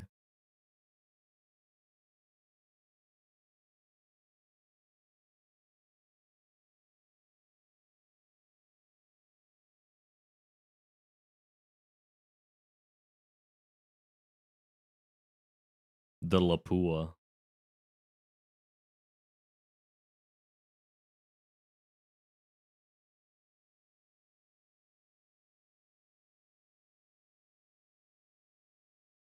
Not really. I wouldn't call Lapua anti-material.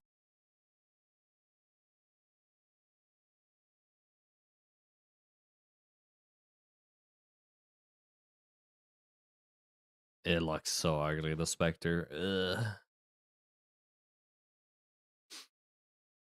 Bro, I hate Sig Romeos. I'm an aim point household, I think, at this point. I respect the EOTech, but some optics are just so ugly, man.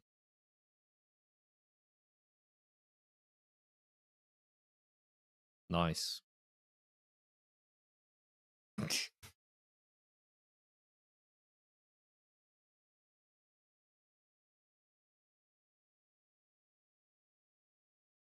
Lol. Tunk, tunk.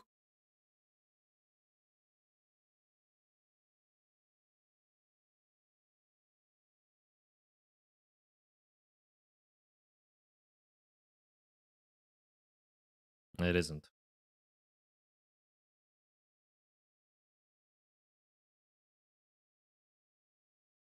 Yeah.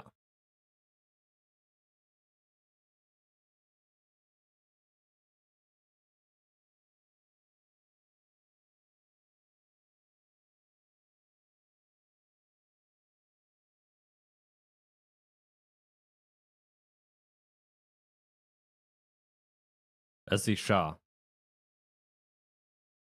or Cha.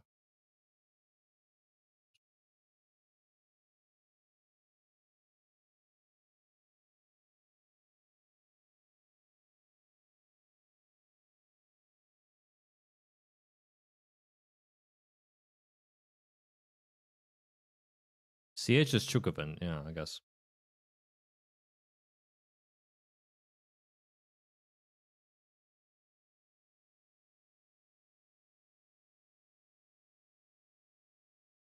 Cool, cool. Looking forward to episode 3, where he looks looks at the glorious Chinese carbine. Glory to the CCP, bro. That shit's so nice. It's my favorite carbine in the game. If it wasn't painfully obvious. Top She, dude. Back to LARPing as a fucking dev, I guess.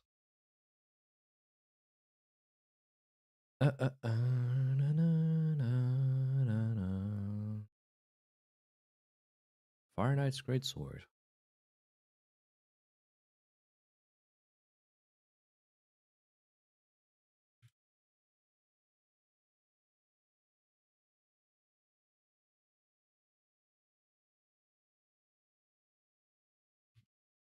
I forgot.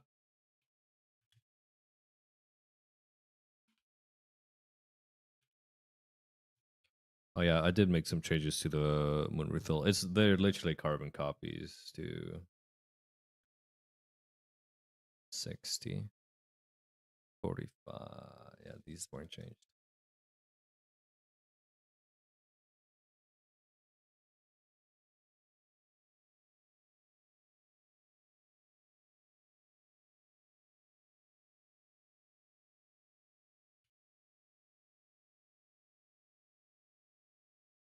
What's on communist Chinese hat? I do have a cap that I got that has a little badge with the Forbidden City on it. It's a military cap.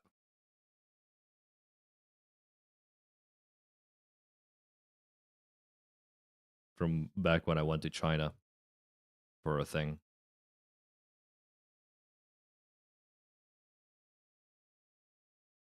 Thrusting swords. Here's where it gets a little bit interesting. I don't particularly like the thrusting swords in this game.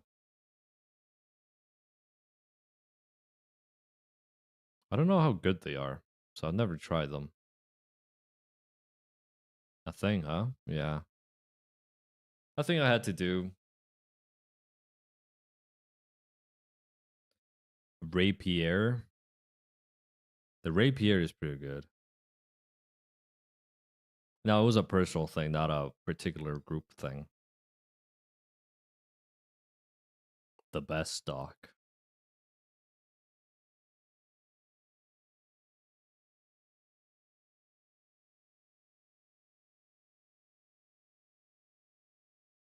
In certain mountain range.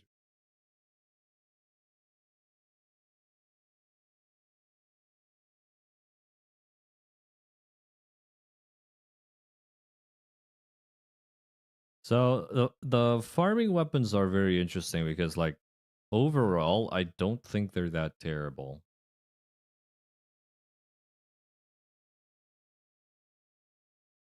But overall, I think all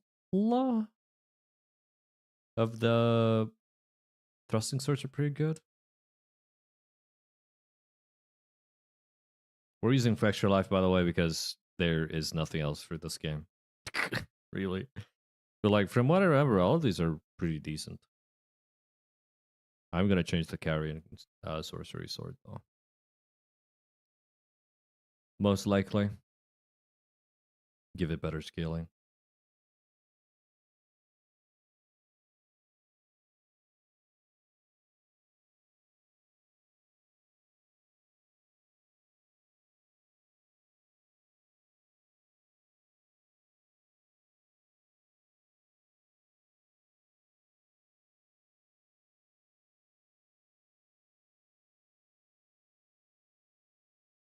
I guess the needle we could improve slightly. Oh my goodness. 96. 99. Oh wait. Yeah, we can buff the scaling then.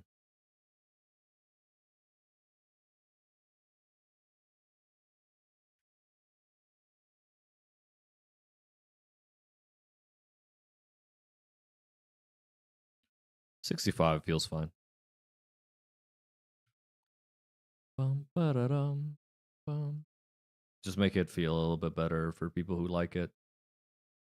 The carrion is actually placed in a different, which is interesting, by the way. Look at where the carrion is actually placed. Oh, no, that's not the one. Carrion sorcery sword.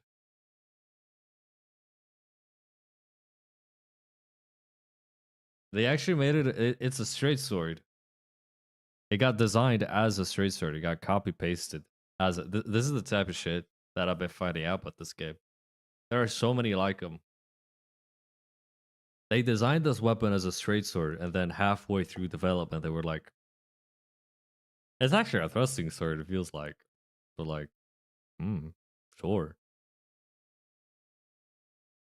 So it's interesting, I guess. It's always nice. It's like archaeology, man.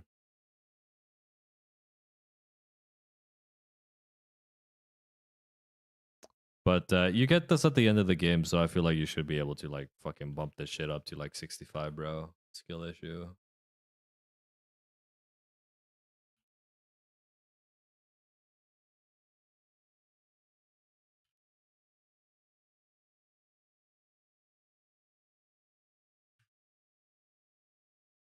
Let's try it out.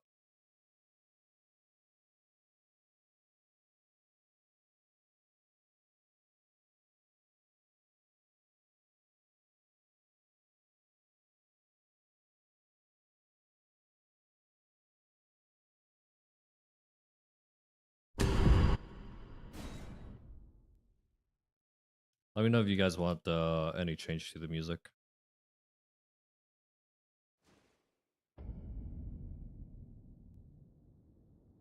Massive crash incoming. Yeah, nice try, bucko. I don't have either of them. I need to spawn them in.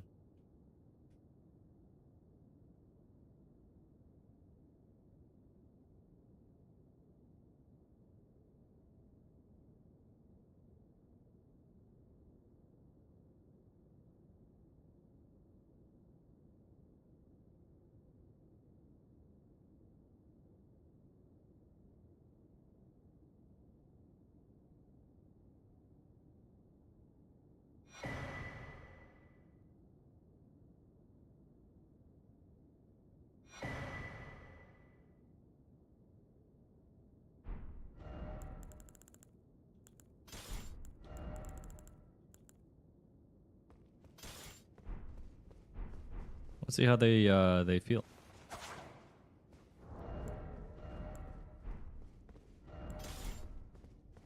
So impelling thrust is not really good.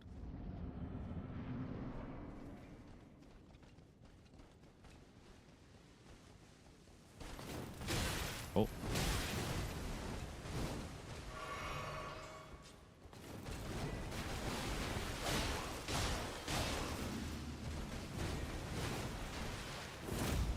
Oh. Pew. This is probably not the best boss, too. Oh, pew. Pew.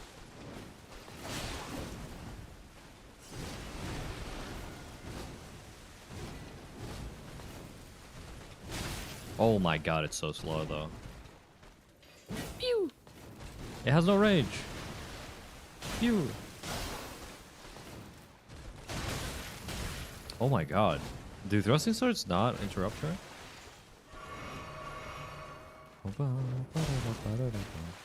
560 is not bad. Like, it's not the best, but...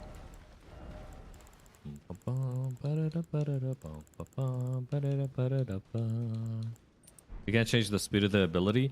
Yeah, you can change up like everything obviously, but I don't have the know-how yet. Like, you gotta remember, I'm still like a modding newborn. I'm a modding baby. So there are a few Ashes of War that I want to make custom, but it also requires changing visual effects, changing bullets, because every single projectile is coded as a bullet, that kind of stuff. Yeah, just a little bit more awkward. But I would probably make it faster too, yeah.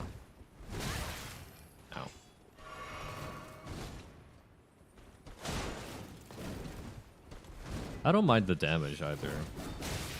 I think it's perfectly valid.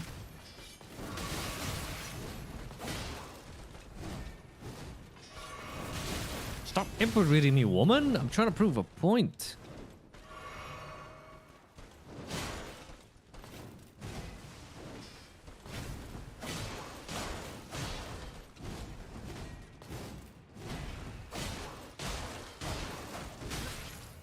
Okay, that's good enough, I think.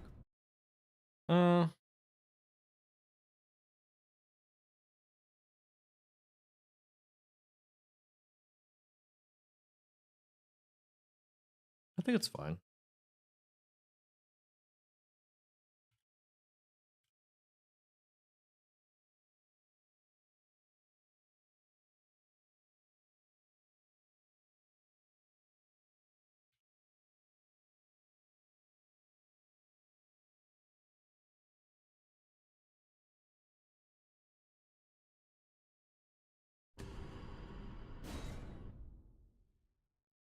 Let's try the carrion.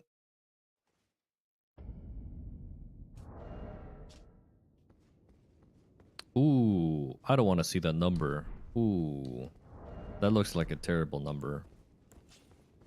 400? Okay, it has to deal semi-comparable damage, I feel, to the Academy, maybe. Or slightly worse. We'll test it with Carrion Slicer. It also just gets Impaling Thrust. I might swap that out for like Glintstone Dart. 239. 358. Yeah, that's quite a bit less, actually. 239, right? Compare that to what we changed the last light to.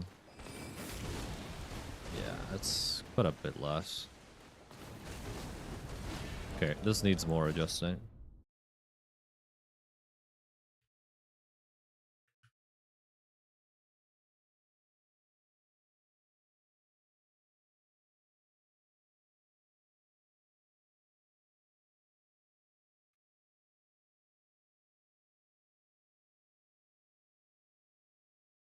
Because I don't exactly know the scaling of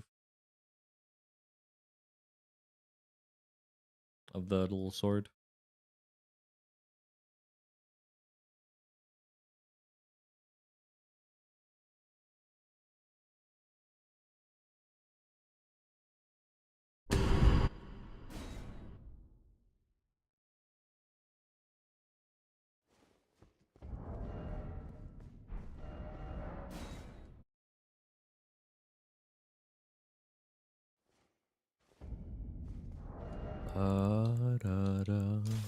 S scaling now. We'll see.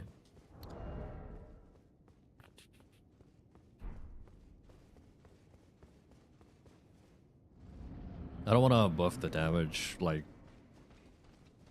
irresponsibly. You know what I mean? 291. That's way better. It's still like 100 off. Yeah.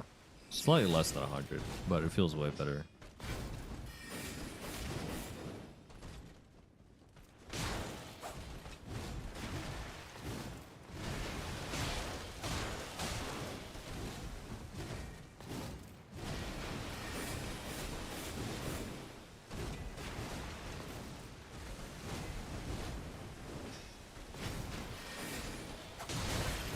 I wish it flowed better. But, I mean, if you want a gavel with a thrusting sword, this is the way to do it, I feel. It gives you options.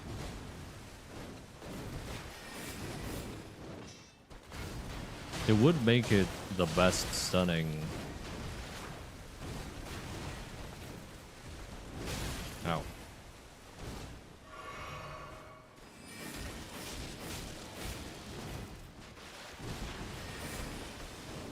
Oh, why would you do that, girl?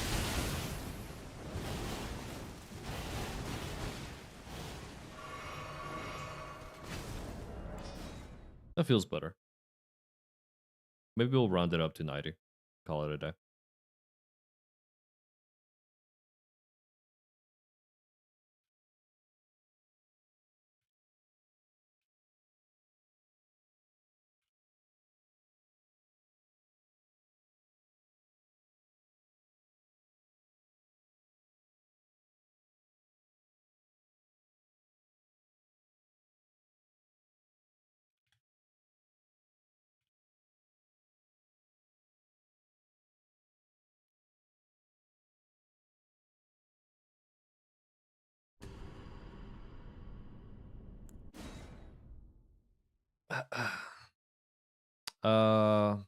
The Great EP.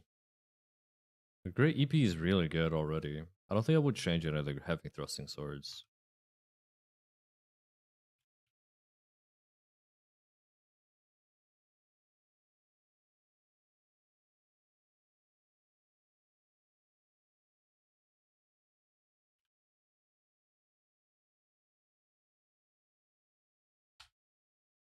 Oh, I haven't seen Queeling's. Queeling's Great Sword.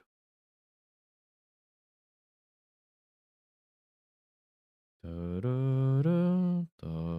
think it's good.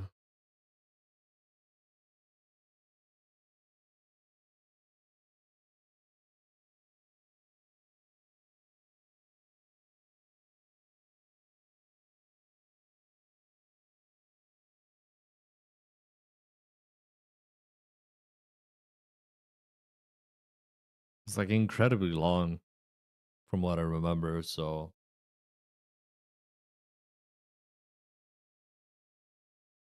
and the sword lance is like just a nepo baby. The sword lance has never fucking struggled with anything in its life. So we're not changing that.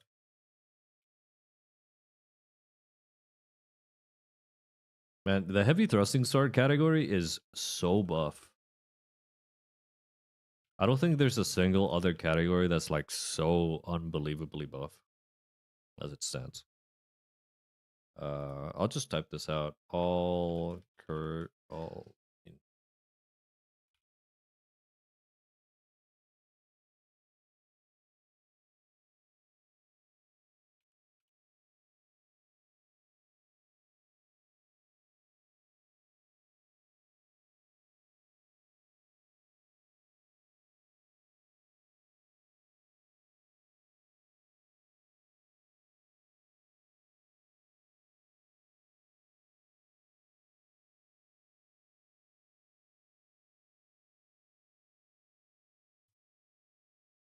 The Scimitar. Let me check if I did it right.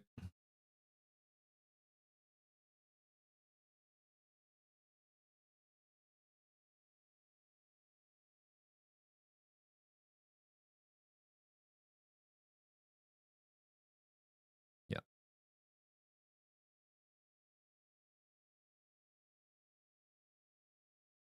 So I made a change to curved swords. I try to give them unsheath.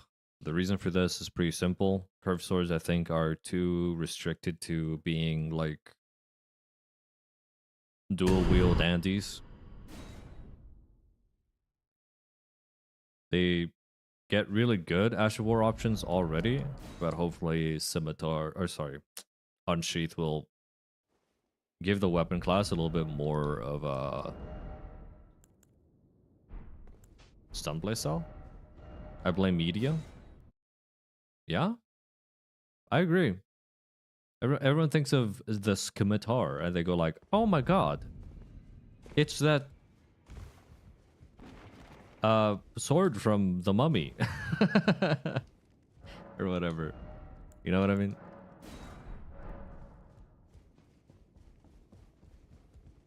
So they should be more in line. I think in an ideal world, and I don't like, it's probably gonna take too long to actually model this properly, or like make sure everything's. I also blame it Indiana Jones. But what's the difference between a scimitar or a curved sword and a katana? Because the obvious answer is bleed, right? So if you want to make them more equivalent. You can either go like, oh, curved swords deal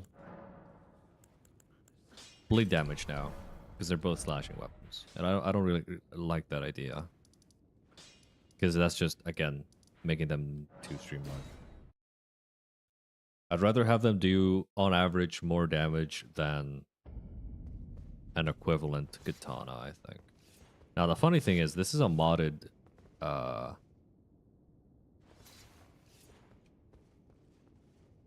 I think there's something about the katana sheath that makes it actually modeled right. So this is another thing where I just don't have the know-how. But it should function practically identically to a katana on sheath. So let's see. Because again, that's like messing with collision boxes and stuff like that, and I don't really have the know-how.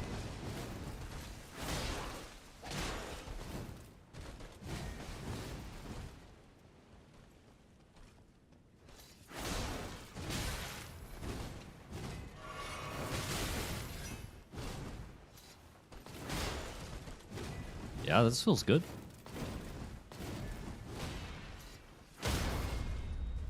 Feels really good.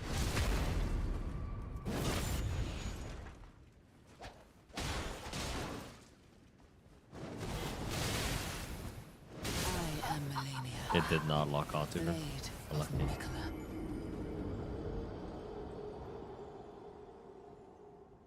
But this should make all the curved swords feel better and not restricted to just like, yeah, just power stance them, bro. You know what I mean?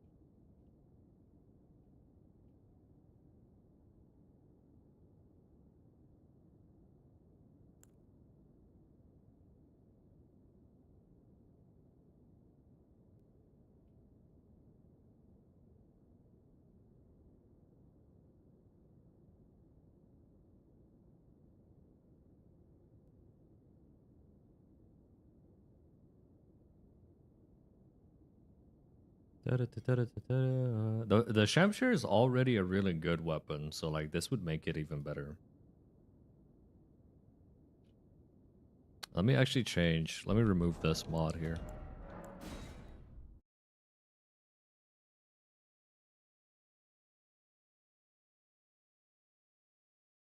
To see if the sheaths actually work. I don't think they do. I think it's just they're just broken.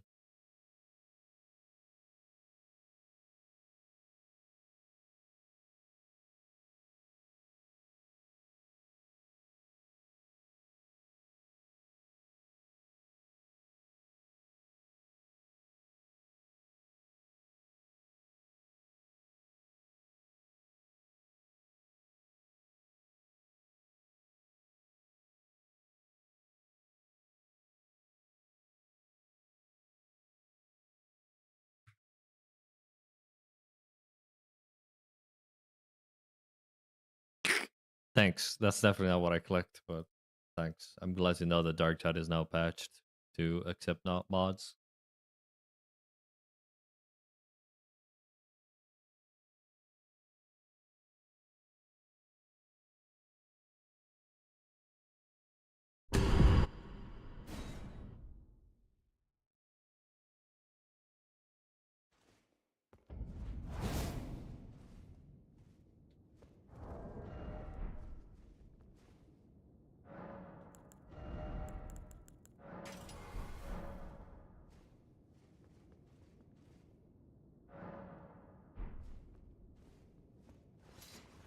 Yeah, it's broken. That's annoying. It might be some kind of like I'll look into it.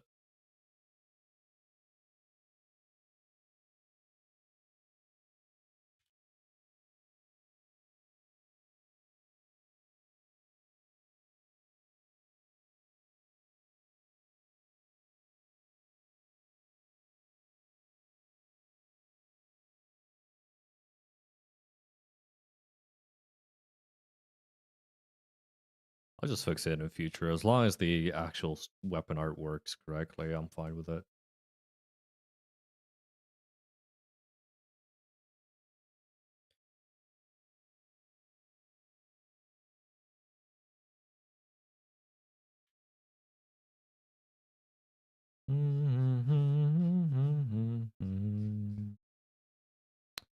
So I think I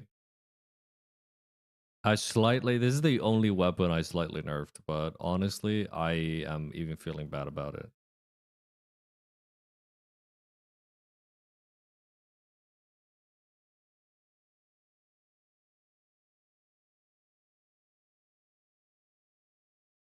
We're not about nerfing here.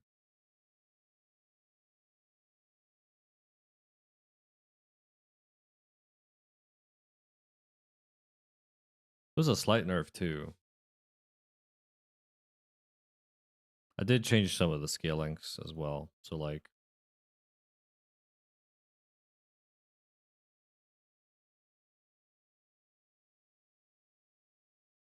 what we'll do is buff the ones that are competing with it. The thing with a banded curved sword is that it's essentially like the iron greatsword of the curved swords. It just deals the most damage out of all the infusions. So that's kind of like an issue when you're thinking about variety, because you don't want that kind of stuff to happen.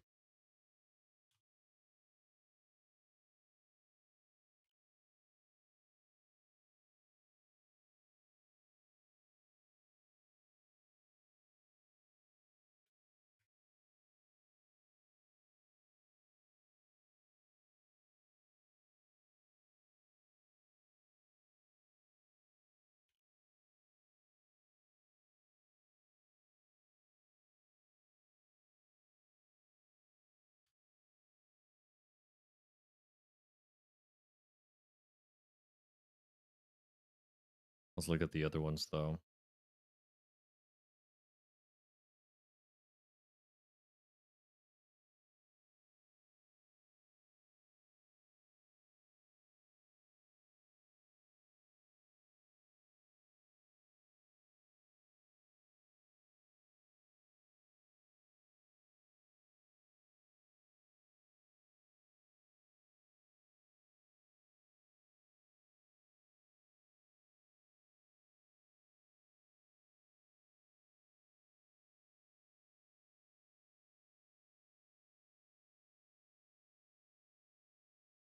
So the first one that we probably need to change is the falchion, which just has, I mean, just look at this, dude. Just look at this.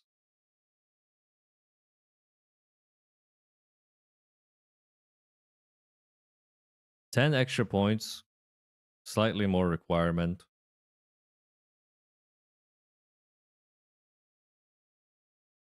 This is more of a quality. This could be a quality weapon. Heavy's 47, 46, and 55. 51, 46, 58. I could just buff the shit out of this one. Let's give it 5%. All in favor say aye. 1 point. Let's give it 10% extra damage. Oh, that's too much. I think 119 is too much. 5%. Nay. Nay. 114. 104 divided by 109. That's the ratio. It's usually 95 and change. So what you do is multiply this by the new number, which is 114. Gives you 108. Which is a good number. Me who's never played the game. It's pretty good. Says the guy with 2,000 hours on it.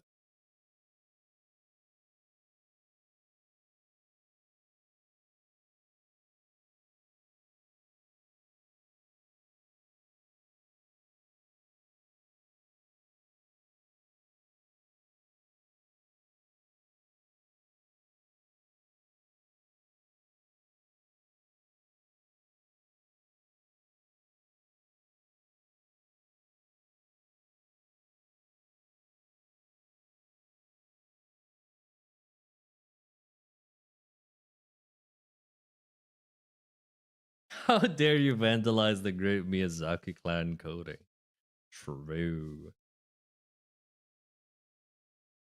Me when I make sense and I balance by vibes versus you spreadsheet balancing, we are not the same.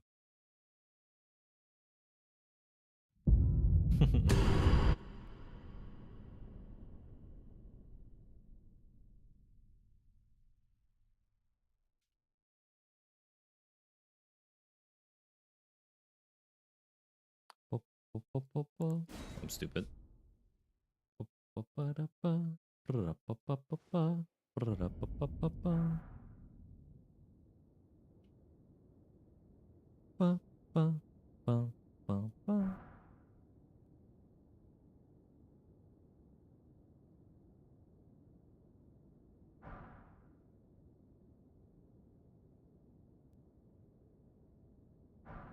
These should be easy to compare.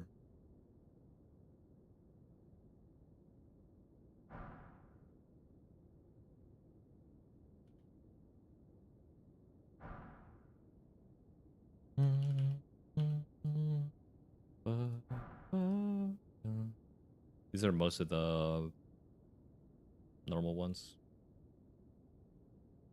Did you ever look at the DLC music? I did.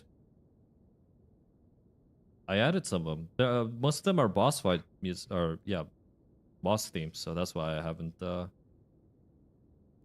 It's the Relics of the Old Faith or whatever, right? That was the DLC expansion or whatever.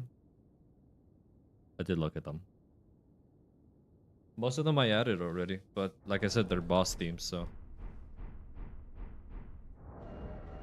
So we're gonna be comparing all of these. There's like 2, I think. Yeah. 2 playlists showed up, so I'm assuming that's correct. Alrighty, so we're comparing literally all of these to...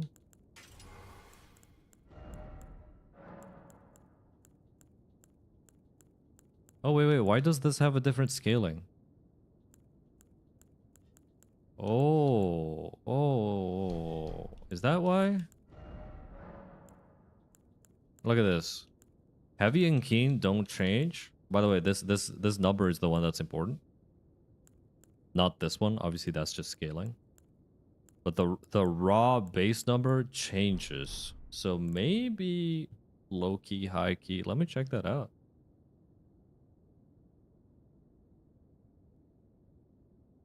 Compare that to something like the heavy falchion. Is this upgrading differently? 100? 100? Oh, it looks fine to me. Equip model ID, sword ID. Oh, everything looks literally the same. Oh, sheath position. Oh, sheath position might be the reason why we can't... Which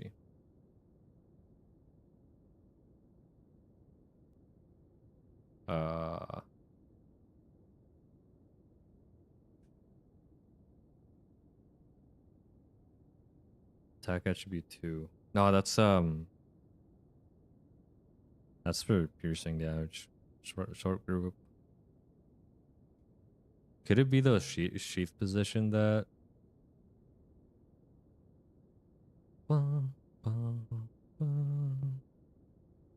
This is bleed. That's blood loss there. Equip model ID. Katana. Motion category. Guard category. Weapon behavior category. I hope it's just the sheath position, because I really don't want to change things related to the weapon category. So let's just change this to 29, see if it actually sticks. I wouldn't be surprised if unsheath literally just checks for the sheath position as a parameter instead of like anything actually valuable. Come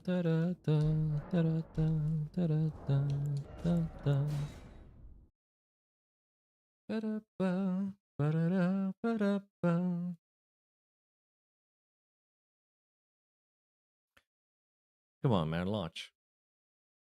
It's doing this thing where it doesn't close properly.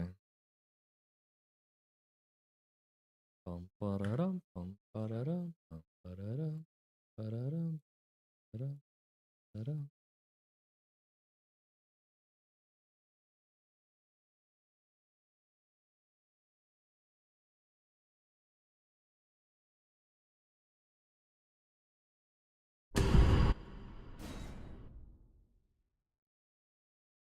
Hopefully. Nope. God damn it. It's something like hard coded into is this a katana or not, which I think is gonna be really annoying to fix.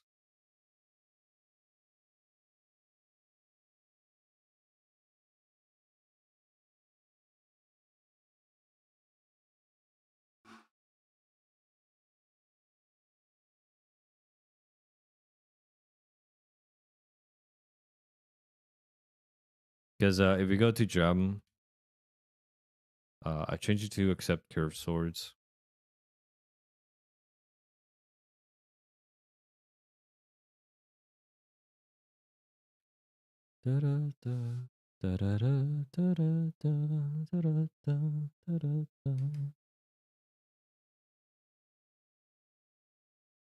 This can be changed as well easily. Modern menu text.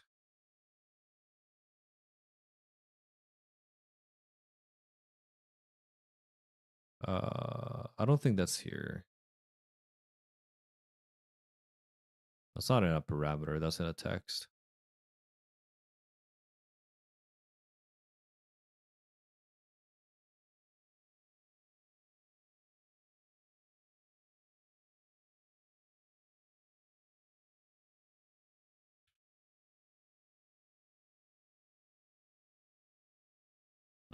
No weapon effects. Modern menu text.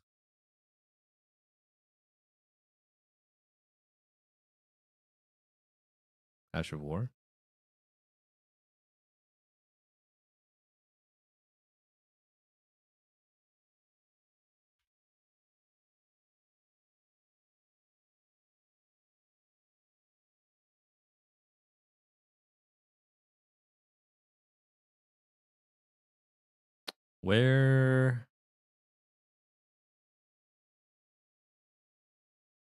Where's the modern menu text?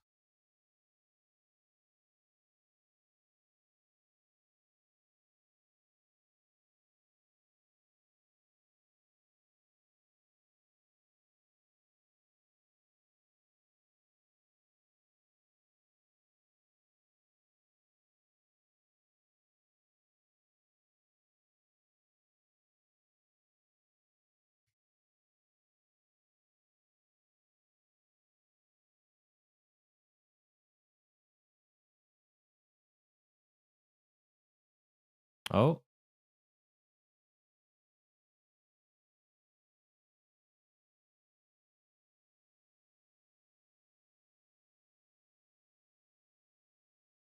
63,000.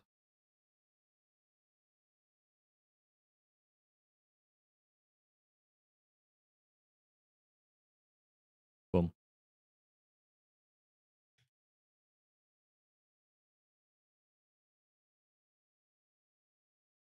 63,008, right? Yes, sir.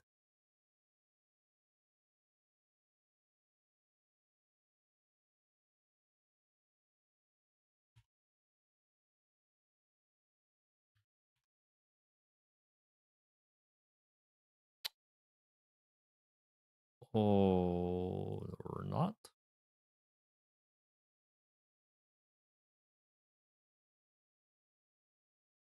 Bam, ba-da-da-da-da, ba, ba-da-da-da-da-da-da-da. We'll add another one then.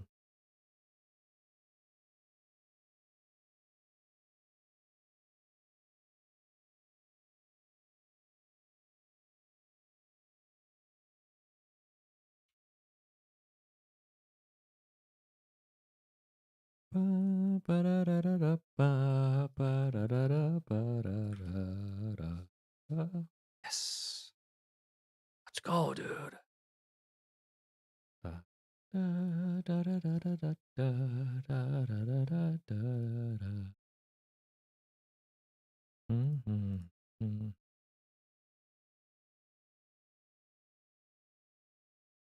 Oh, D.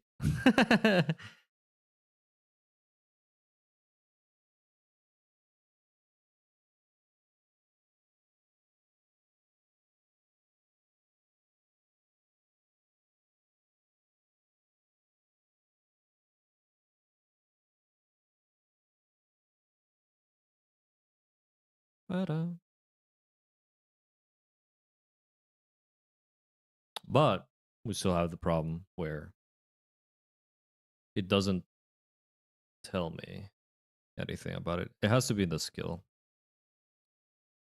114.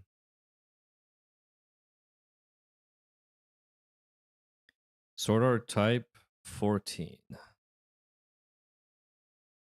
Unsheath.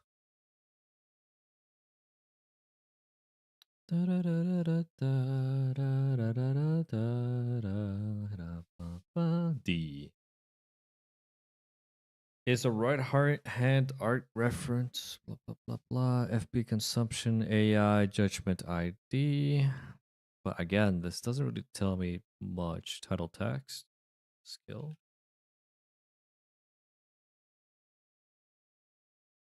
Icon ID. It's like, so this is where all the skills are stored. But besides this, I don't know how to actually change like motion values and stuff from skills because they're not in these parameters. And this is where your boy kind of struggles because it doesn't say anything here.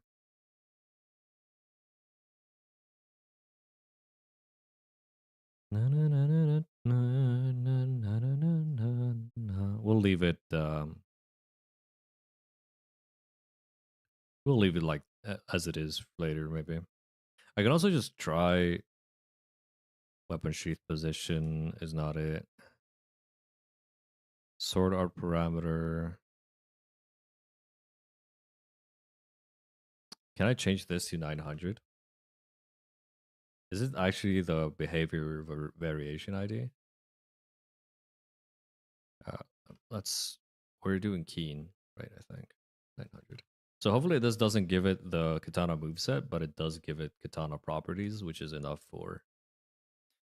It's kind of like a shoddy way of doing it. I'd rather just fix the skill itself to properly accept curved swords, but if this is a way to fix it, the now it'll be fine.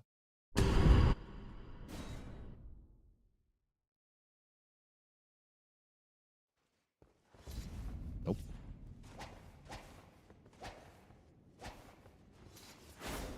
It works, as we saw, but it is not it.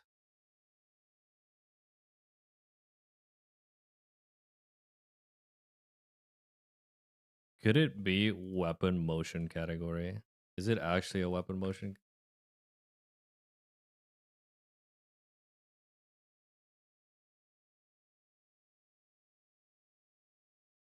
Ba, ba, ba.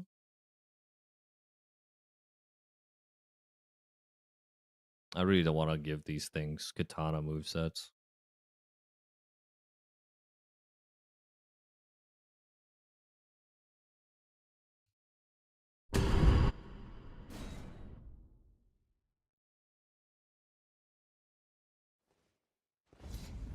Oh. This is a keen, right? Yeah, it is a keen. We are editing the correct one.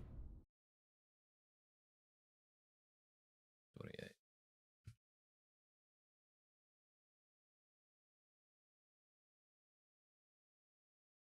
Weapon type.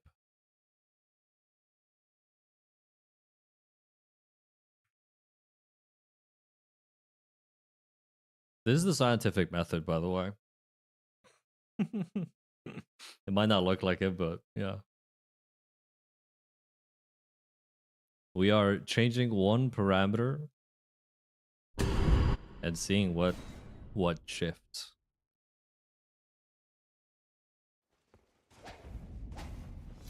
Nope. So this has nothing to do, by the way, let me just check that.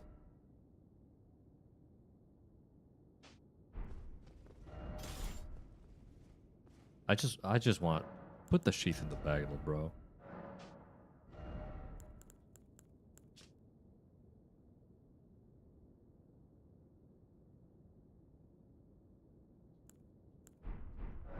It should tell you in the menu. Let's see if it's correct. Oh, usable on katana. Usable on great katana. These are not currently working. Oh, this might actually be the description, actually.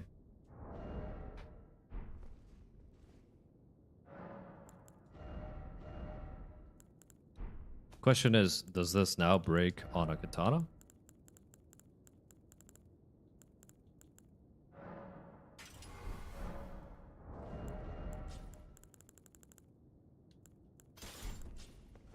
No, it works perfectly fine on katanas.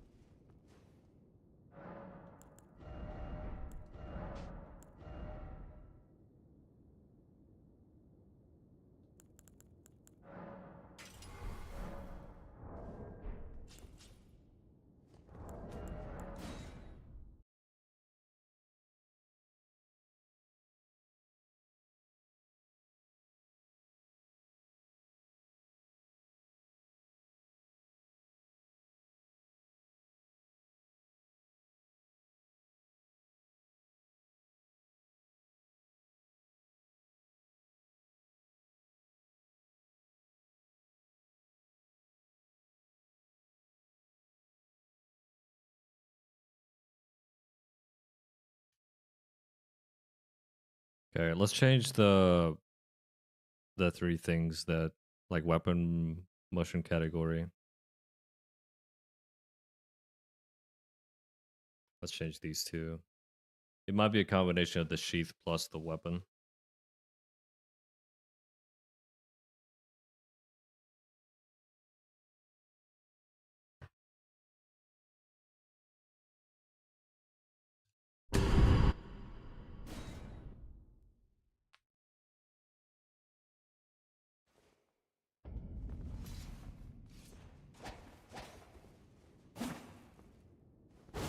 Yeah, it changes the R2s. Okay, that's not it. So it has nothing to do with the motion.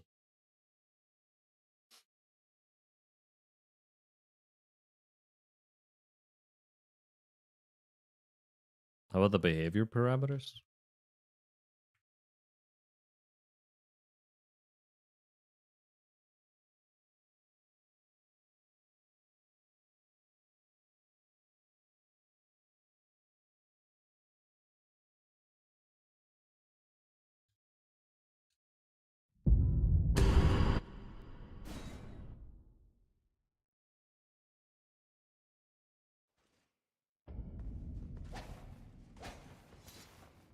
Nope.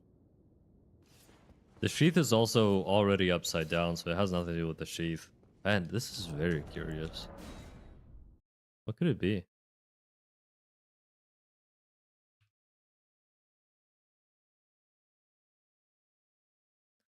There is quite literally nothing else in this category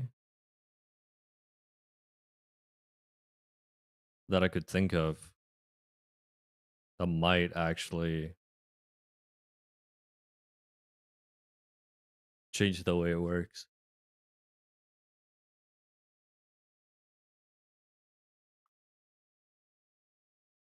Because weapon type isn't changing it.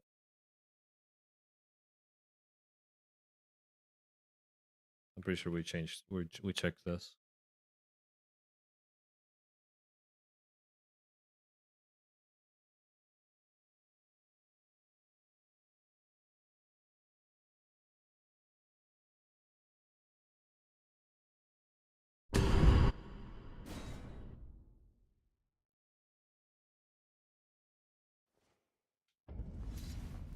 Nope.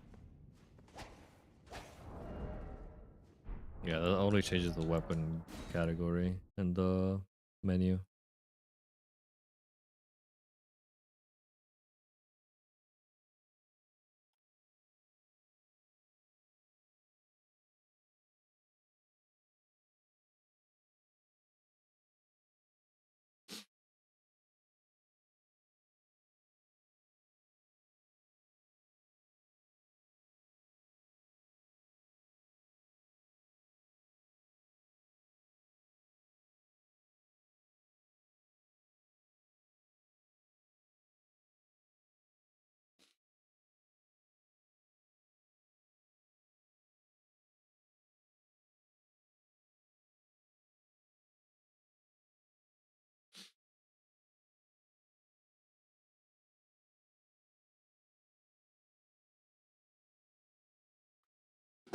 Oh shit. Sorry about that.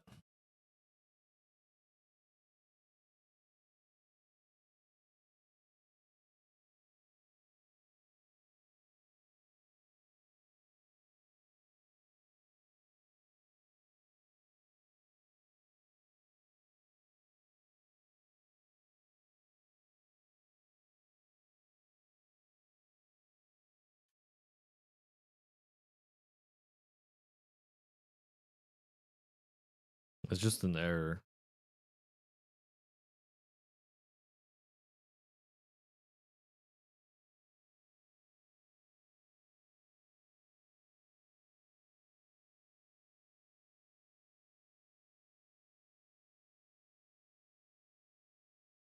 Yeah, these are just katanas.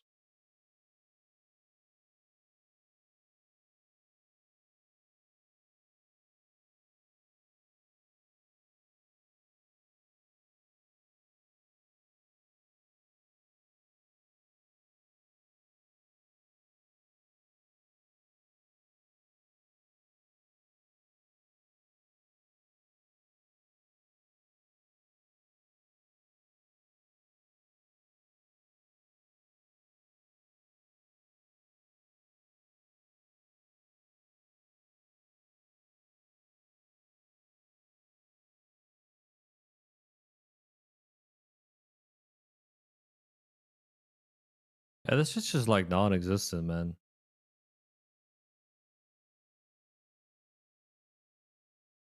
Oh.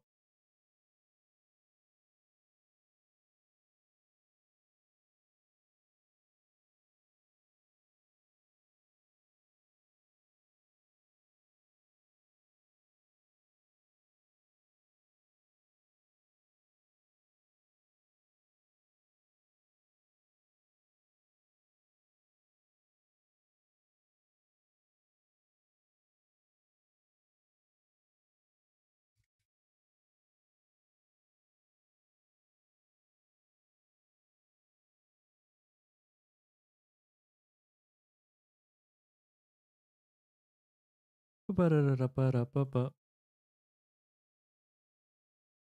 Ba-ba-da-ba-da-ba-da-ba-da-da-da-da-da-da-da-da-da-da-da-da-da-da-da-da-da.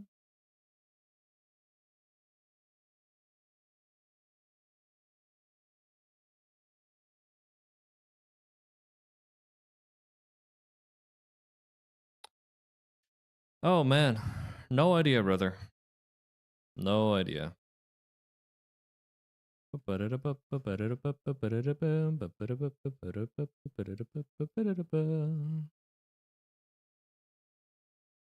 fuck is the scimitar? I'll be right back. Sit your legs.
I'm back.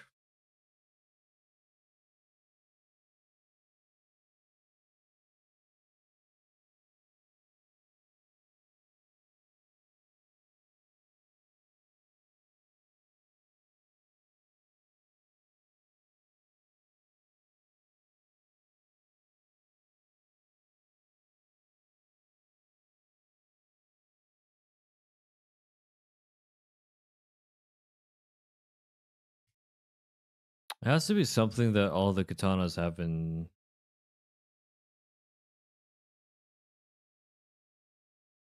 common, no?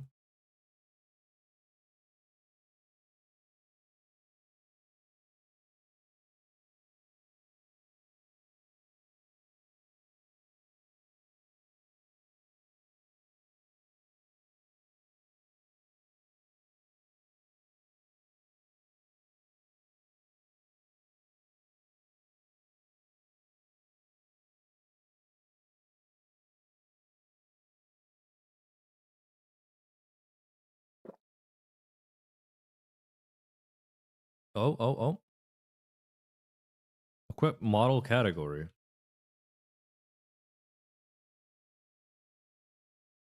Nope, they're all the same. Their weapon. This guy's chasing ghosts.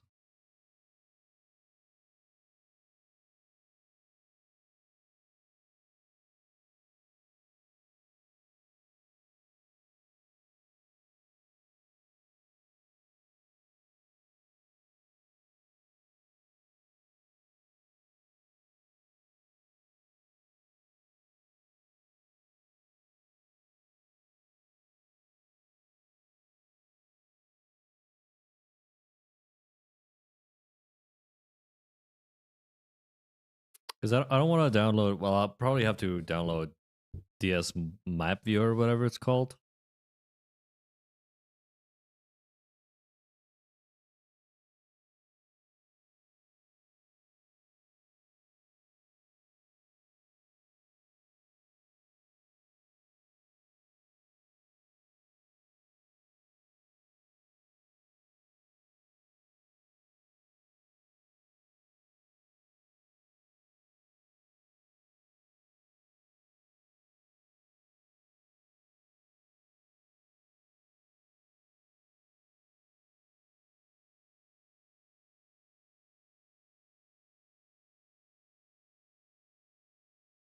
Oh, posture control, maybe?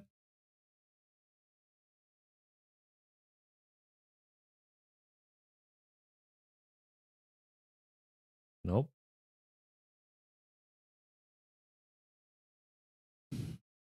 Sheath. Sword group ID. No way it's like sword group ID, right? It'd be fucking stupid if it were a sword group ID.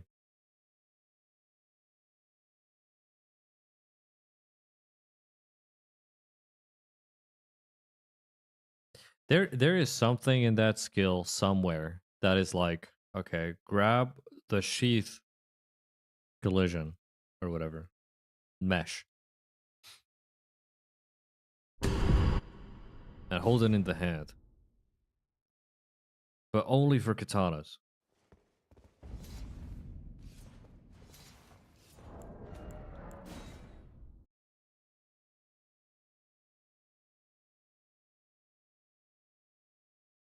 Let's change everything that could possibly, like, let's just make this, say for example, this is a katana. And see if it actually works. If it does not work, then it's something completely different that's fucking up. It's like all these values, I know what they do. Correction physical is not was whatever.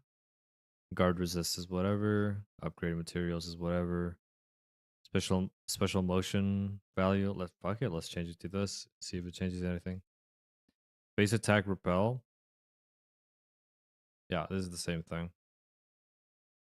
No drop in multiplier is whatever. Is whatever. Rarity is whatever. Disabled param networks, whatever. Okay, so for all intents and purposes, the scimitar right now is a katana. It's going to be sorted with the katanas. It's going to be used with the katanas. It's going to move like a katana. Everything should be the same. So if we can't get the sheath to move now, it's definitely something far deeper than just changing parameters, which I'll leave it for later. Yep. Okay. That answers that question. Cool. So let's just compare this to this and change things back. Oh, sorry. Compare this and change things back.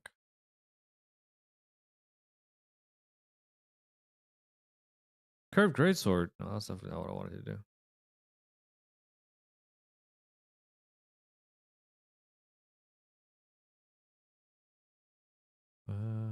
Ba-da.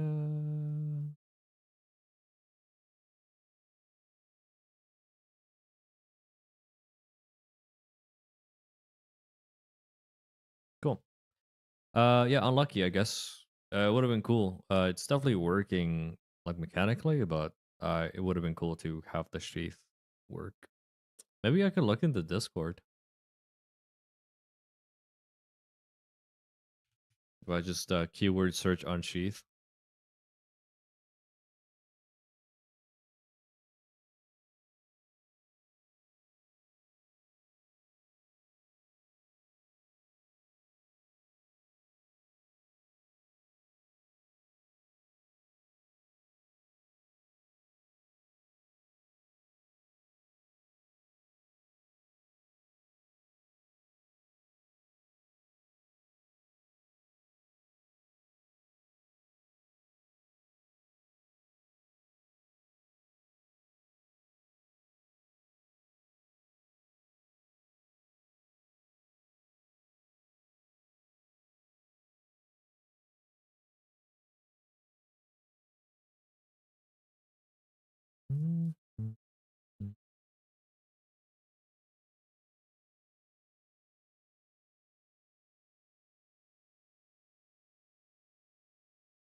Oh my god, they definitely are animations. That shit stuck to the animation.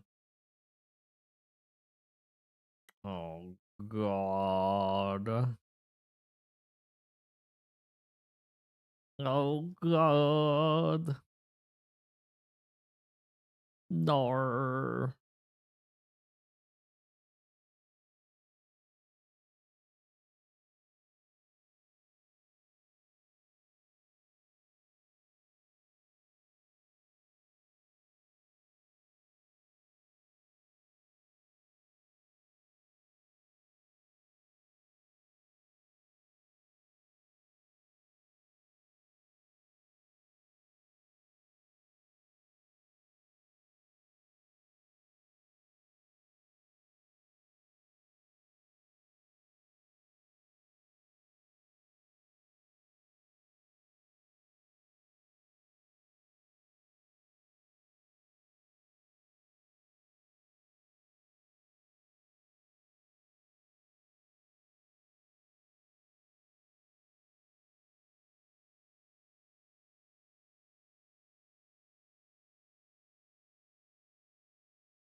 Oh, it's an animation. Yeah, it's definitely an animation. Okay.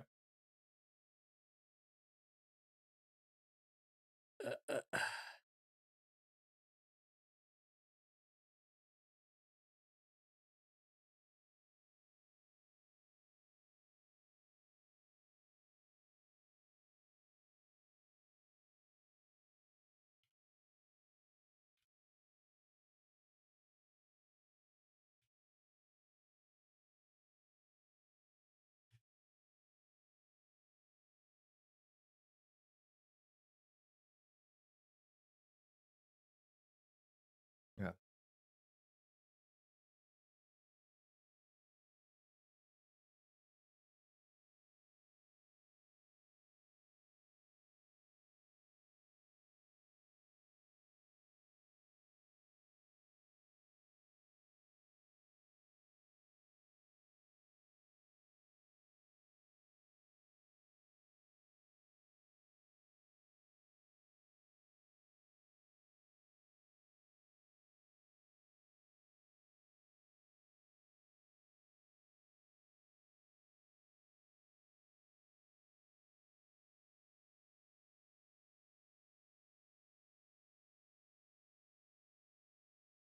Yeah, animation bind. So essentially, as I understand it, sorry if you're just like fucking staring blankly at the screen, but as I understand it,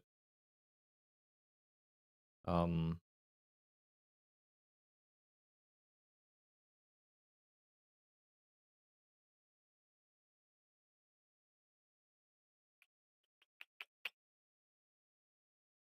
there has to be a specific animation that hides the weapon in the sheath. That's how it works out.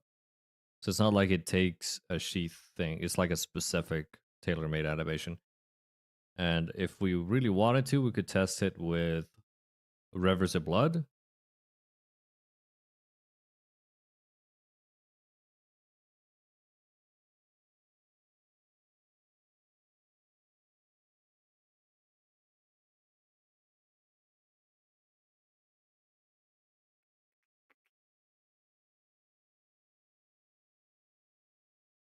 Where was I? Yeah, Rivers of Blood doesn't get unsheath, obviously. So if you try to put unsheath on Rivers of Blood as a skill, it's not gonna hide the weapon in the sheath.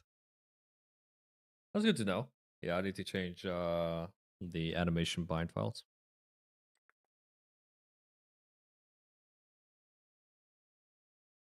Let's see. All the infeasible ones I think are done. So.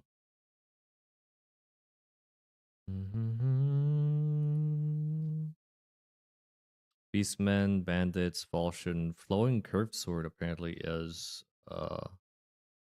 infeasible weapon. Mantis blade is an infeasible weapon. Serpent God's curved sword is an infeasible weapon. Damn. This weapon class has so many doo-doo ones. It's crazy.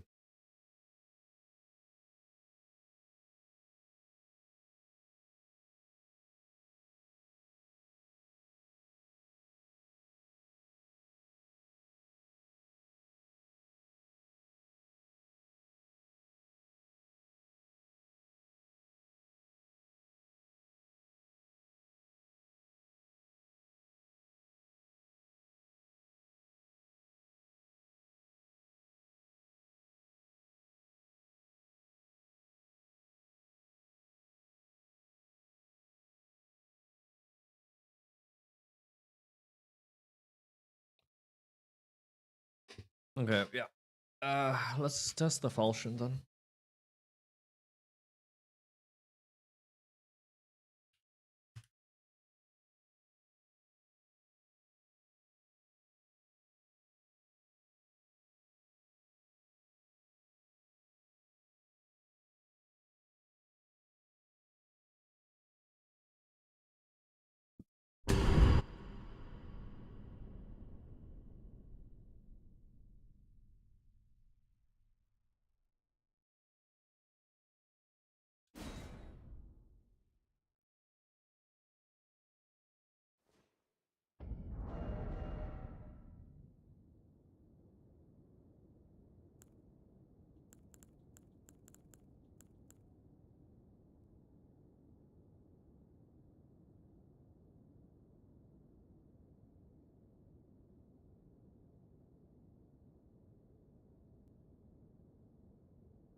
Alright, because it counts as a katana. That's funny.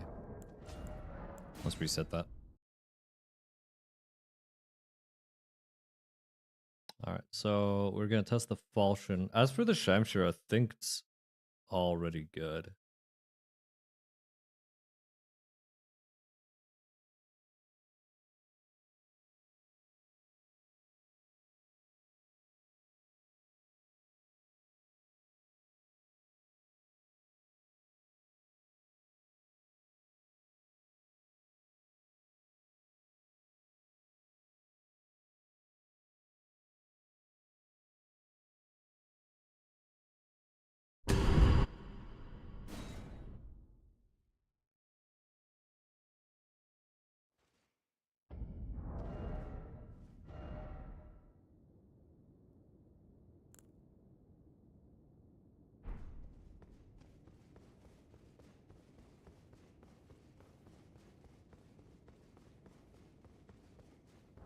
I think this is fine.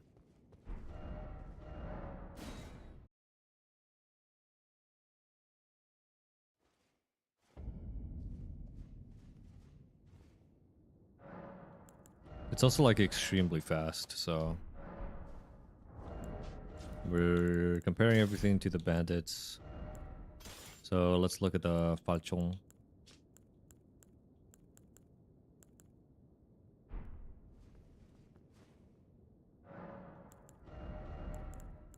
I might have overbuffed the falchion. Not quite, almost there. So on a quality build, I think this will work.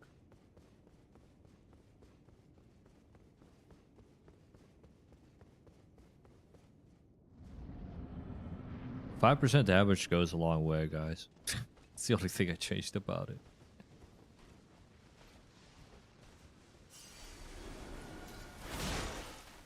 Oh my god. Oh my lord.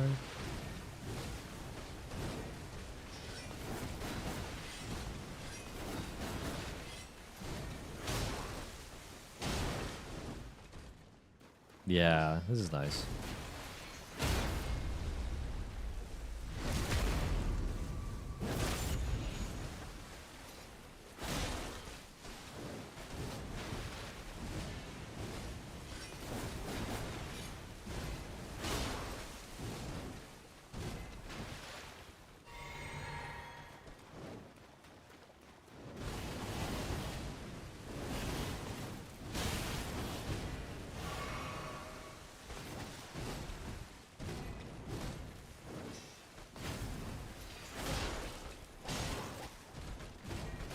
I might have overbuffed it.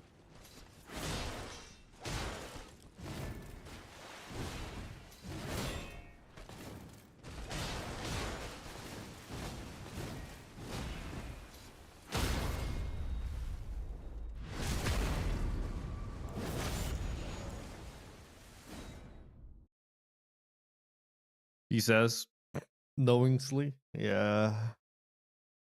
Yeah. 106, 109 is fine.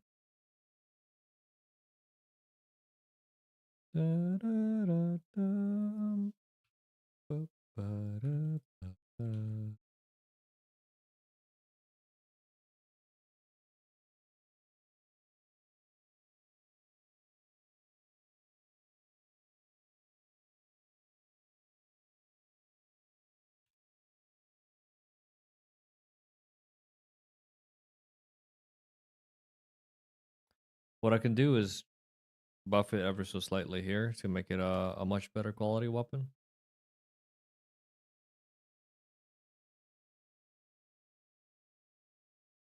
Shamshir, I'm definitely not touching.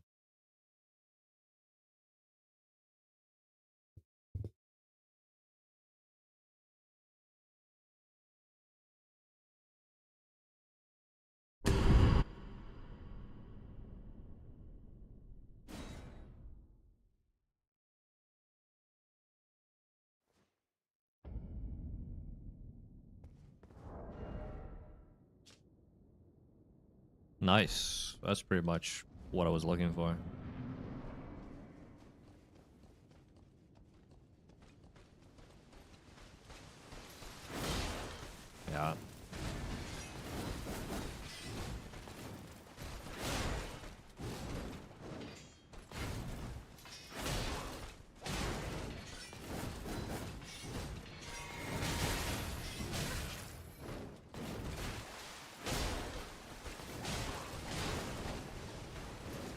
Oh dear God, you fucking woman.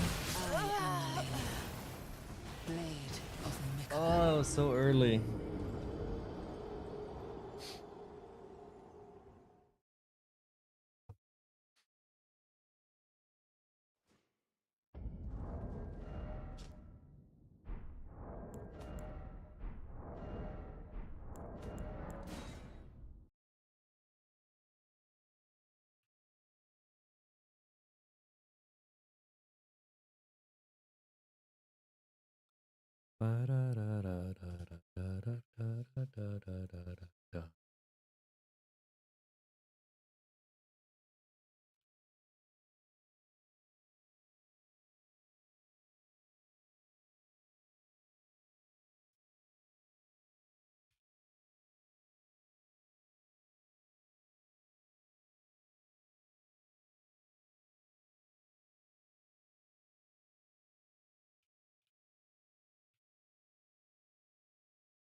Uh, we can also differentiate them a little bit more.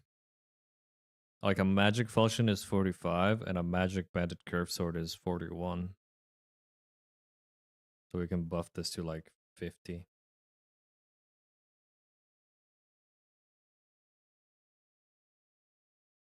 Let's see.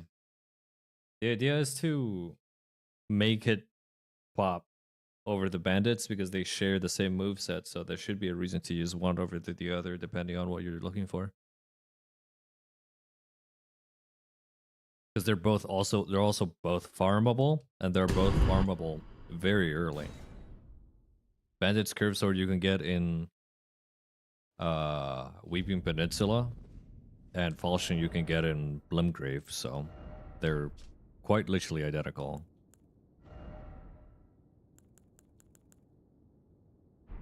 Okay, so quality needs a little bit more of a boost. How about magic?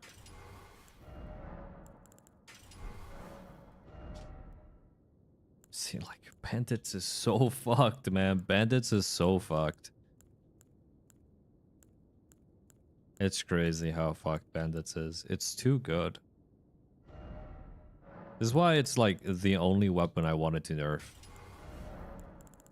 But if we are not nerfing... Okay, yeah, they need slightly more adjustments.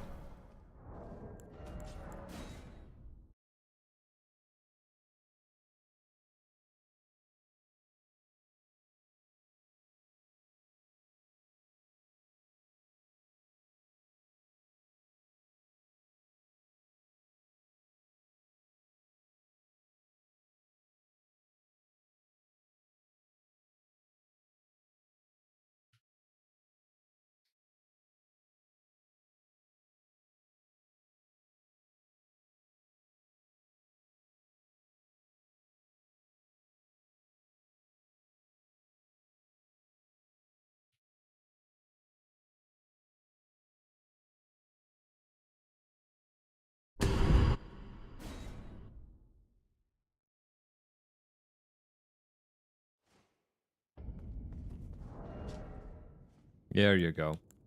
It now outdamages the curved sword. Sorry, the bandits.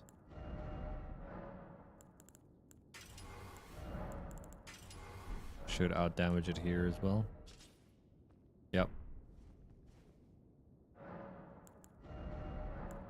And should outdamage it here as well.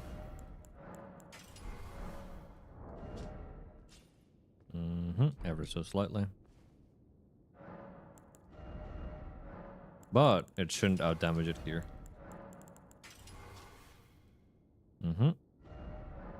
And it shouldn't outdamage it here. And it shouldn't outdamage it here.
It's so funny seeing how crazy the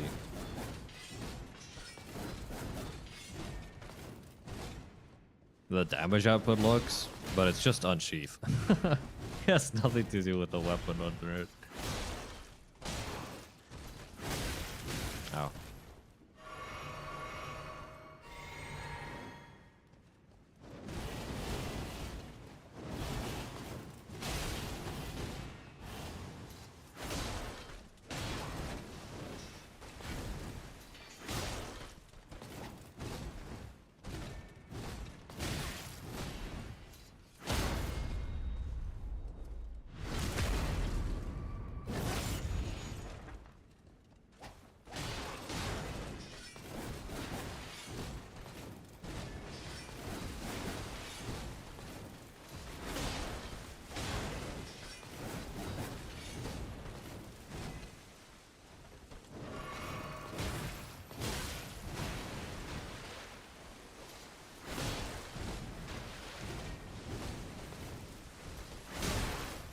Okay, I'm satisfied.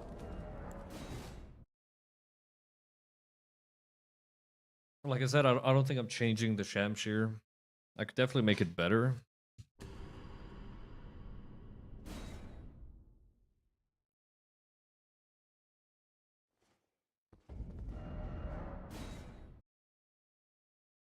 Again, we're comparing everything to the Bandit's Curved.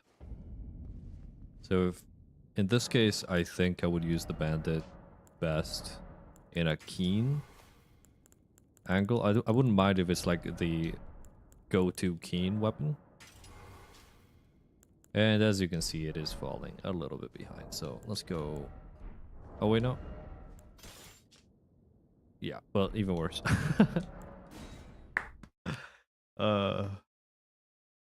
Okay, what is my Shamshir?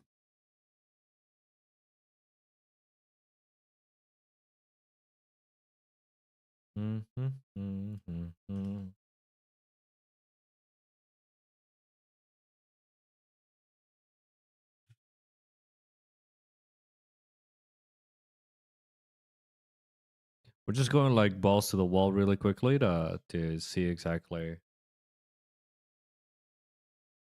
how far we take it.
Good.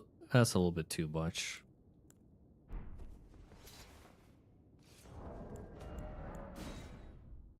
I got a little zealous. I got a little overzealous there, chat room.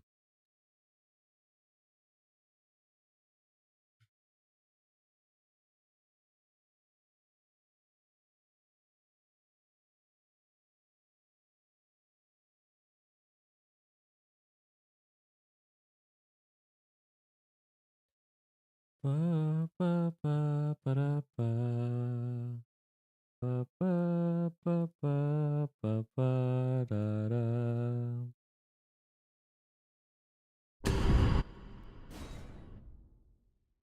And then I want the Grossmaster to probably be best on strength. Yeah, I think this is good. 10 points behind, but it has the better moveset. We really didn't need to change too much. It's a really good weapon to begin with.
Stun?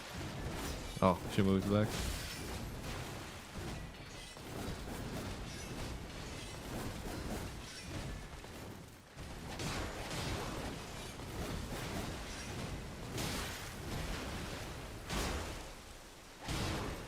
I'm happy with this.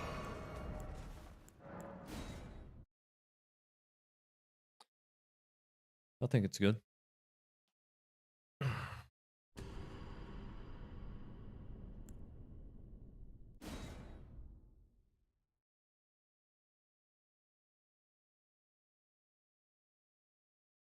Although the rest is perfectly fine. The next one is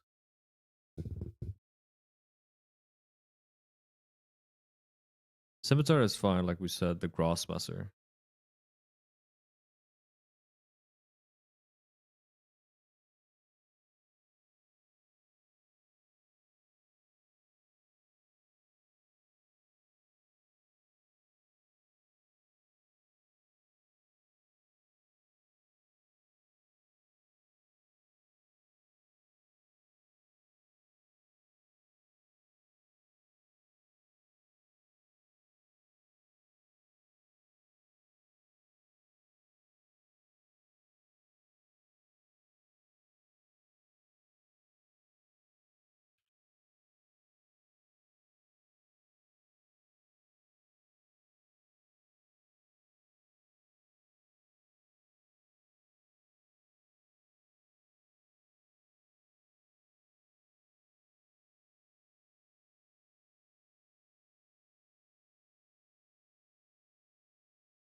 That's quite a lot, actually.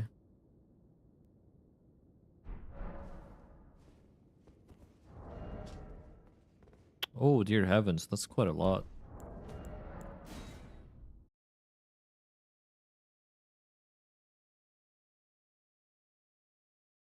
Doesn't actually need that much, turns out.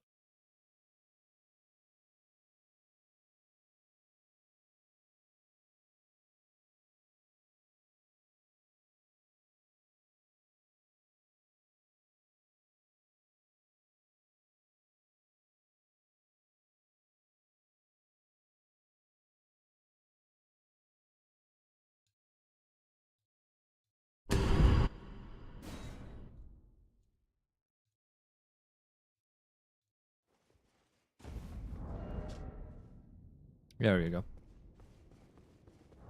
Ever so slightly.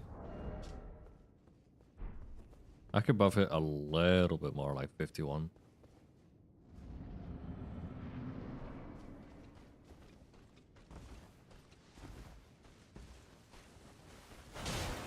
Because this one likewise needs to compare or compete.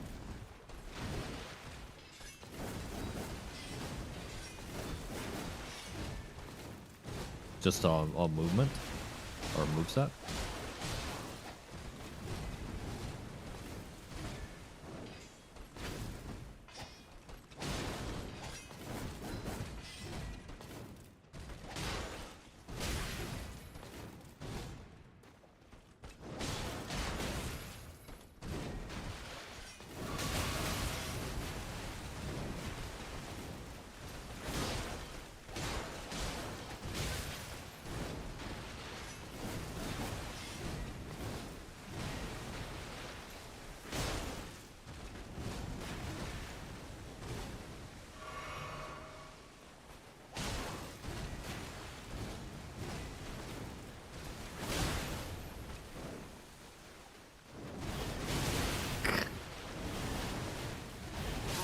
Oh, she clipped me. No. Blade of I think I rolled too early.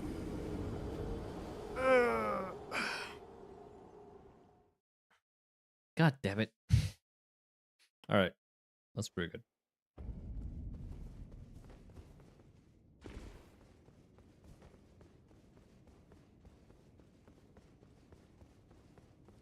The thing with the other ones is that they're gimmicks, right? So we'll see what we do.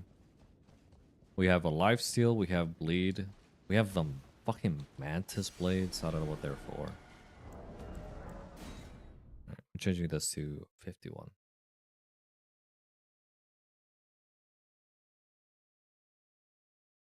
All right, that'll do it.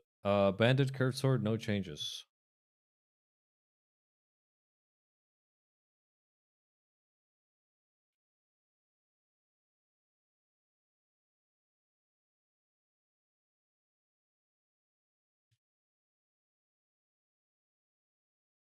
The shoulder.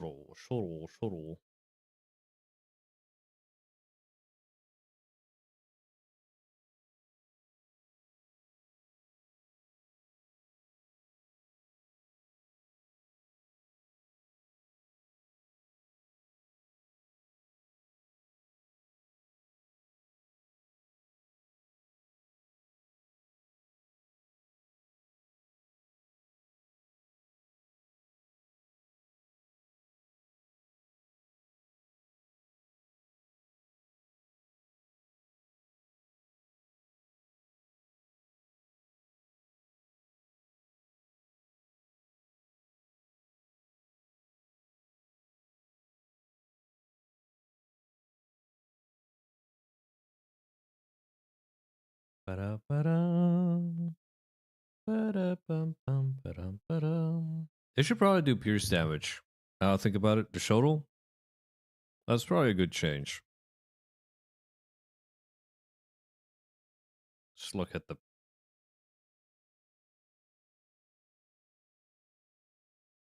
Just look at the partisan, for example. I go shoulder.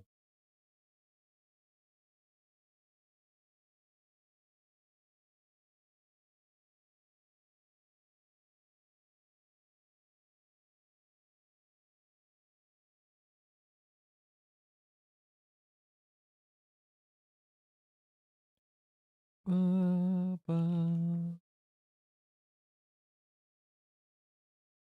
ba-da-bum-bum.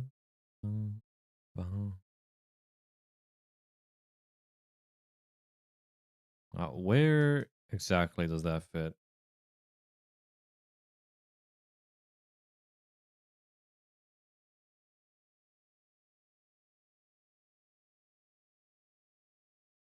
It's like down here somewhere. Da-da-da-da-da-dun-da-da. Ba-da-ba-da. Ba-da-ba-da-ba-da-ba-da.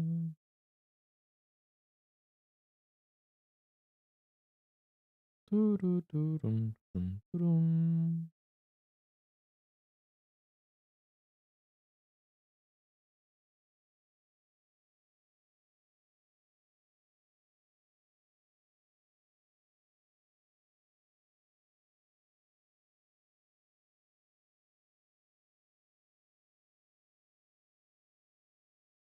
Now it should do pierce.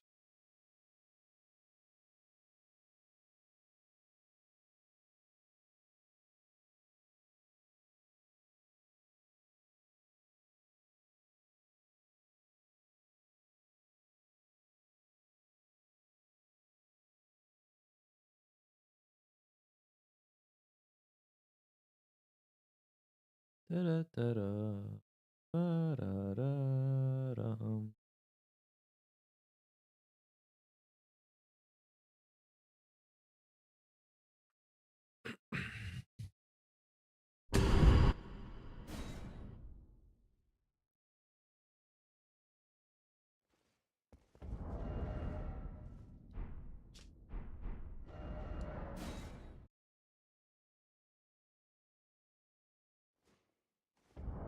The weird thing about the attack attributes, I think, is R1s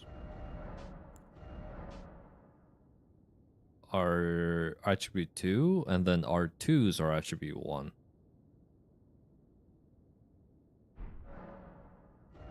It don't make a lick of sense. It only counts slash there, which is interesting.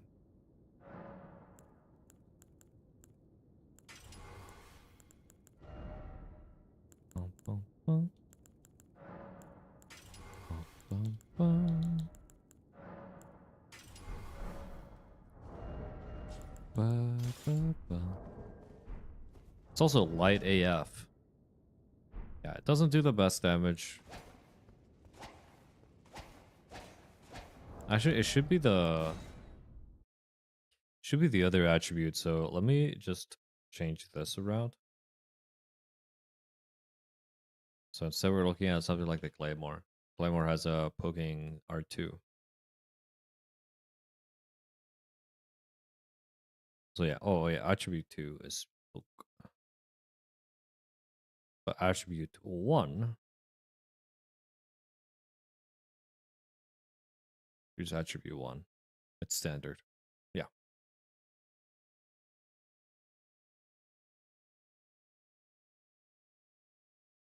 That should work. Hmm.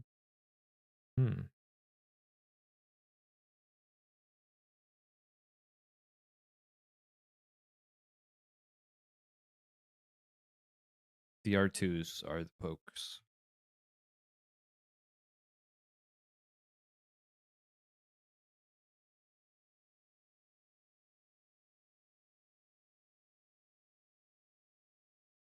Honestly, that should probably be a change for every single Shodel.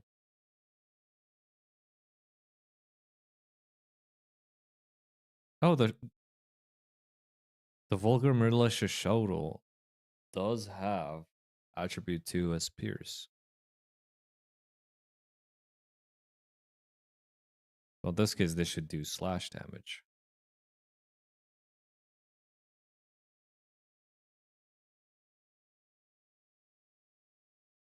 We're kind of getting ahead of ourselves here, but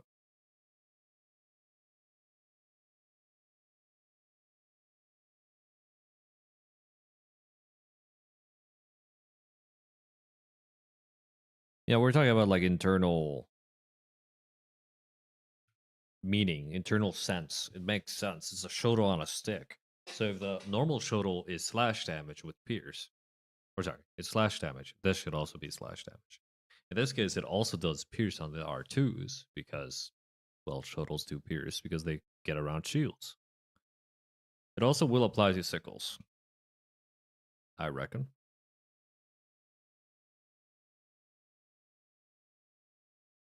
Yep, Sickles definitely do Pierce. That's so funny. That is so bizarre. So the shuttle, if anything, the shuttle was actually being excluded from what apparently is the standard. Sickles all had that same behavior, but the shuttle was excluded. Make that shit make sense, man.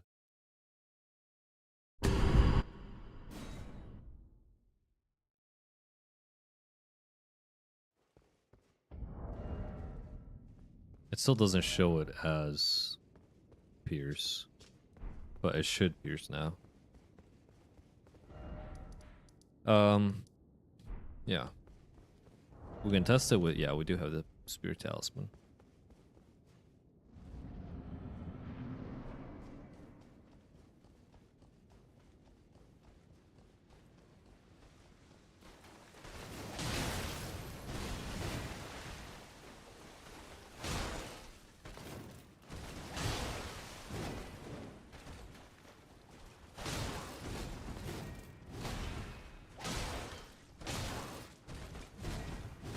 This is a mean chopper now.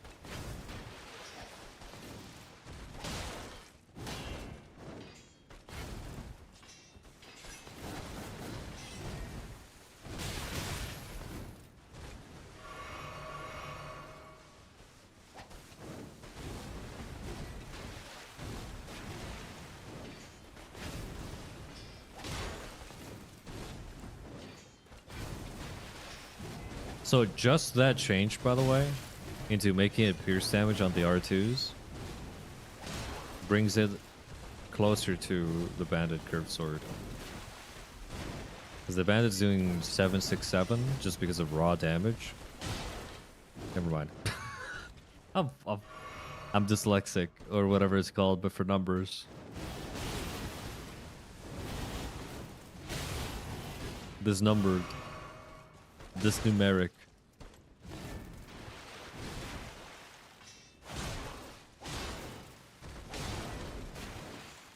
You can buff the damage a little bit. I don't mind. It shouldn't be too much though.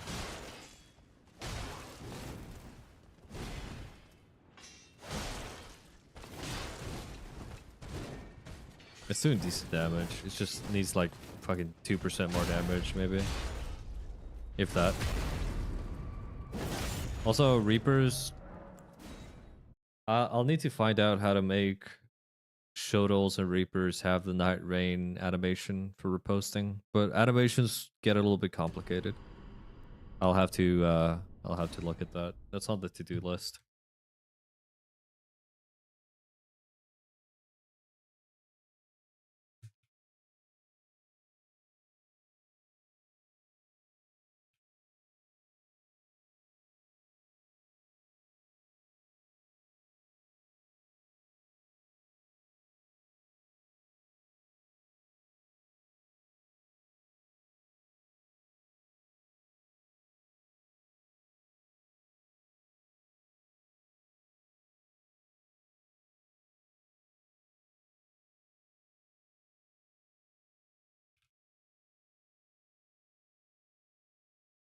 But that should work.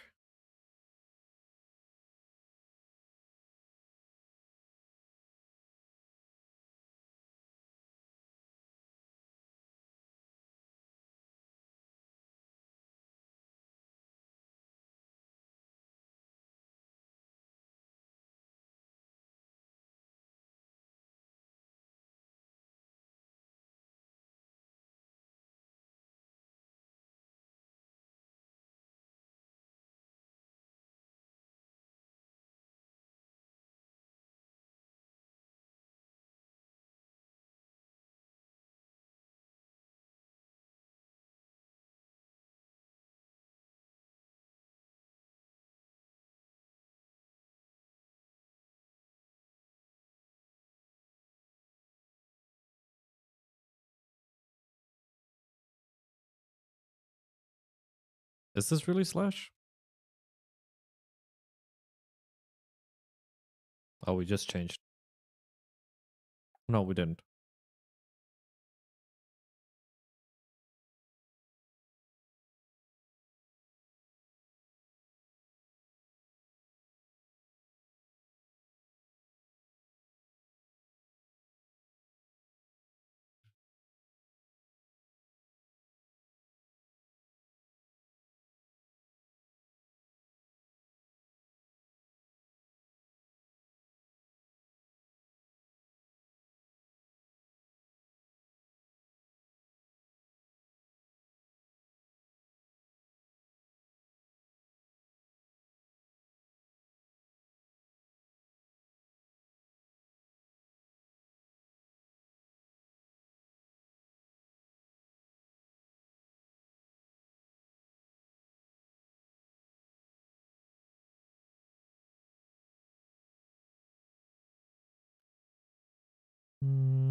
Yeah, there are different hitboxes, but that's fine.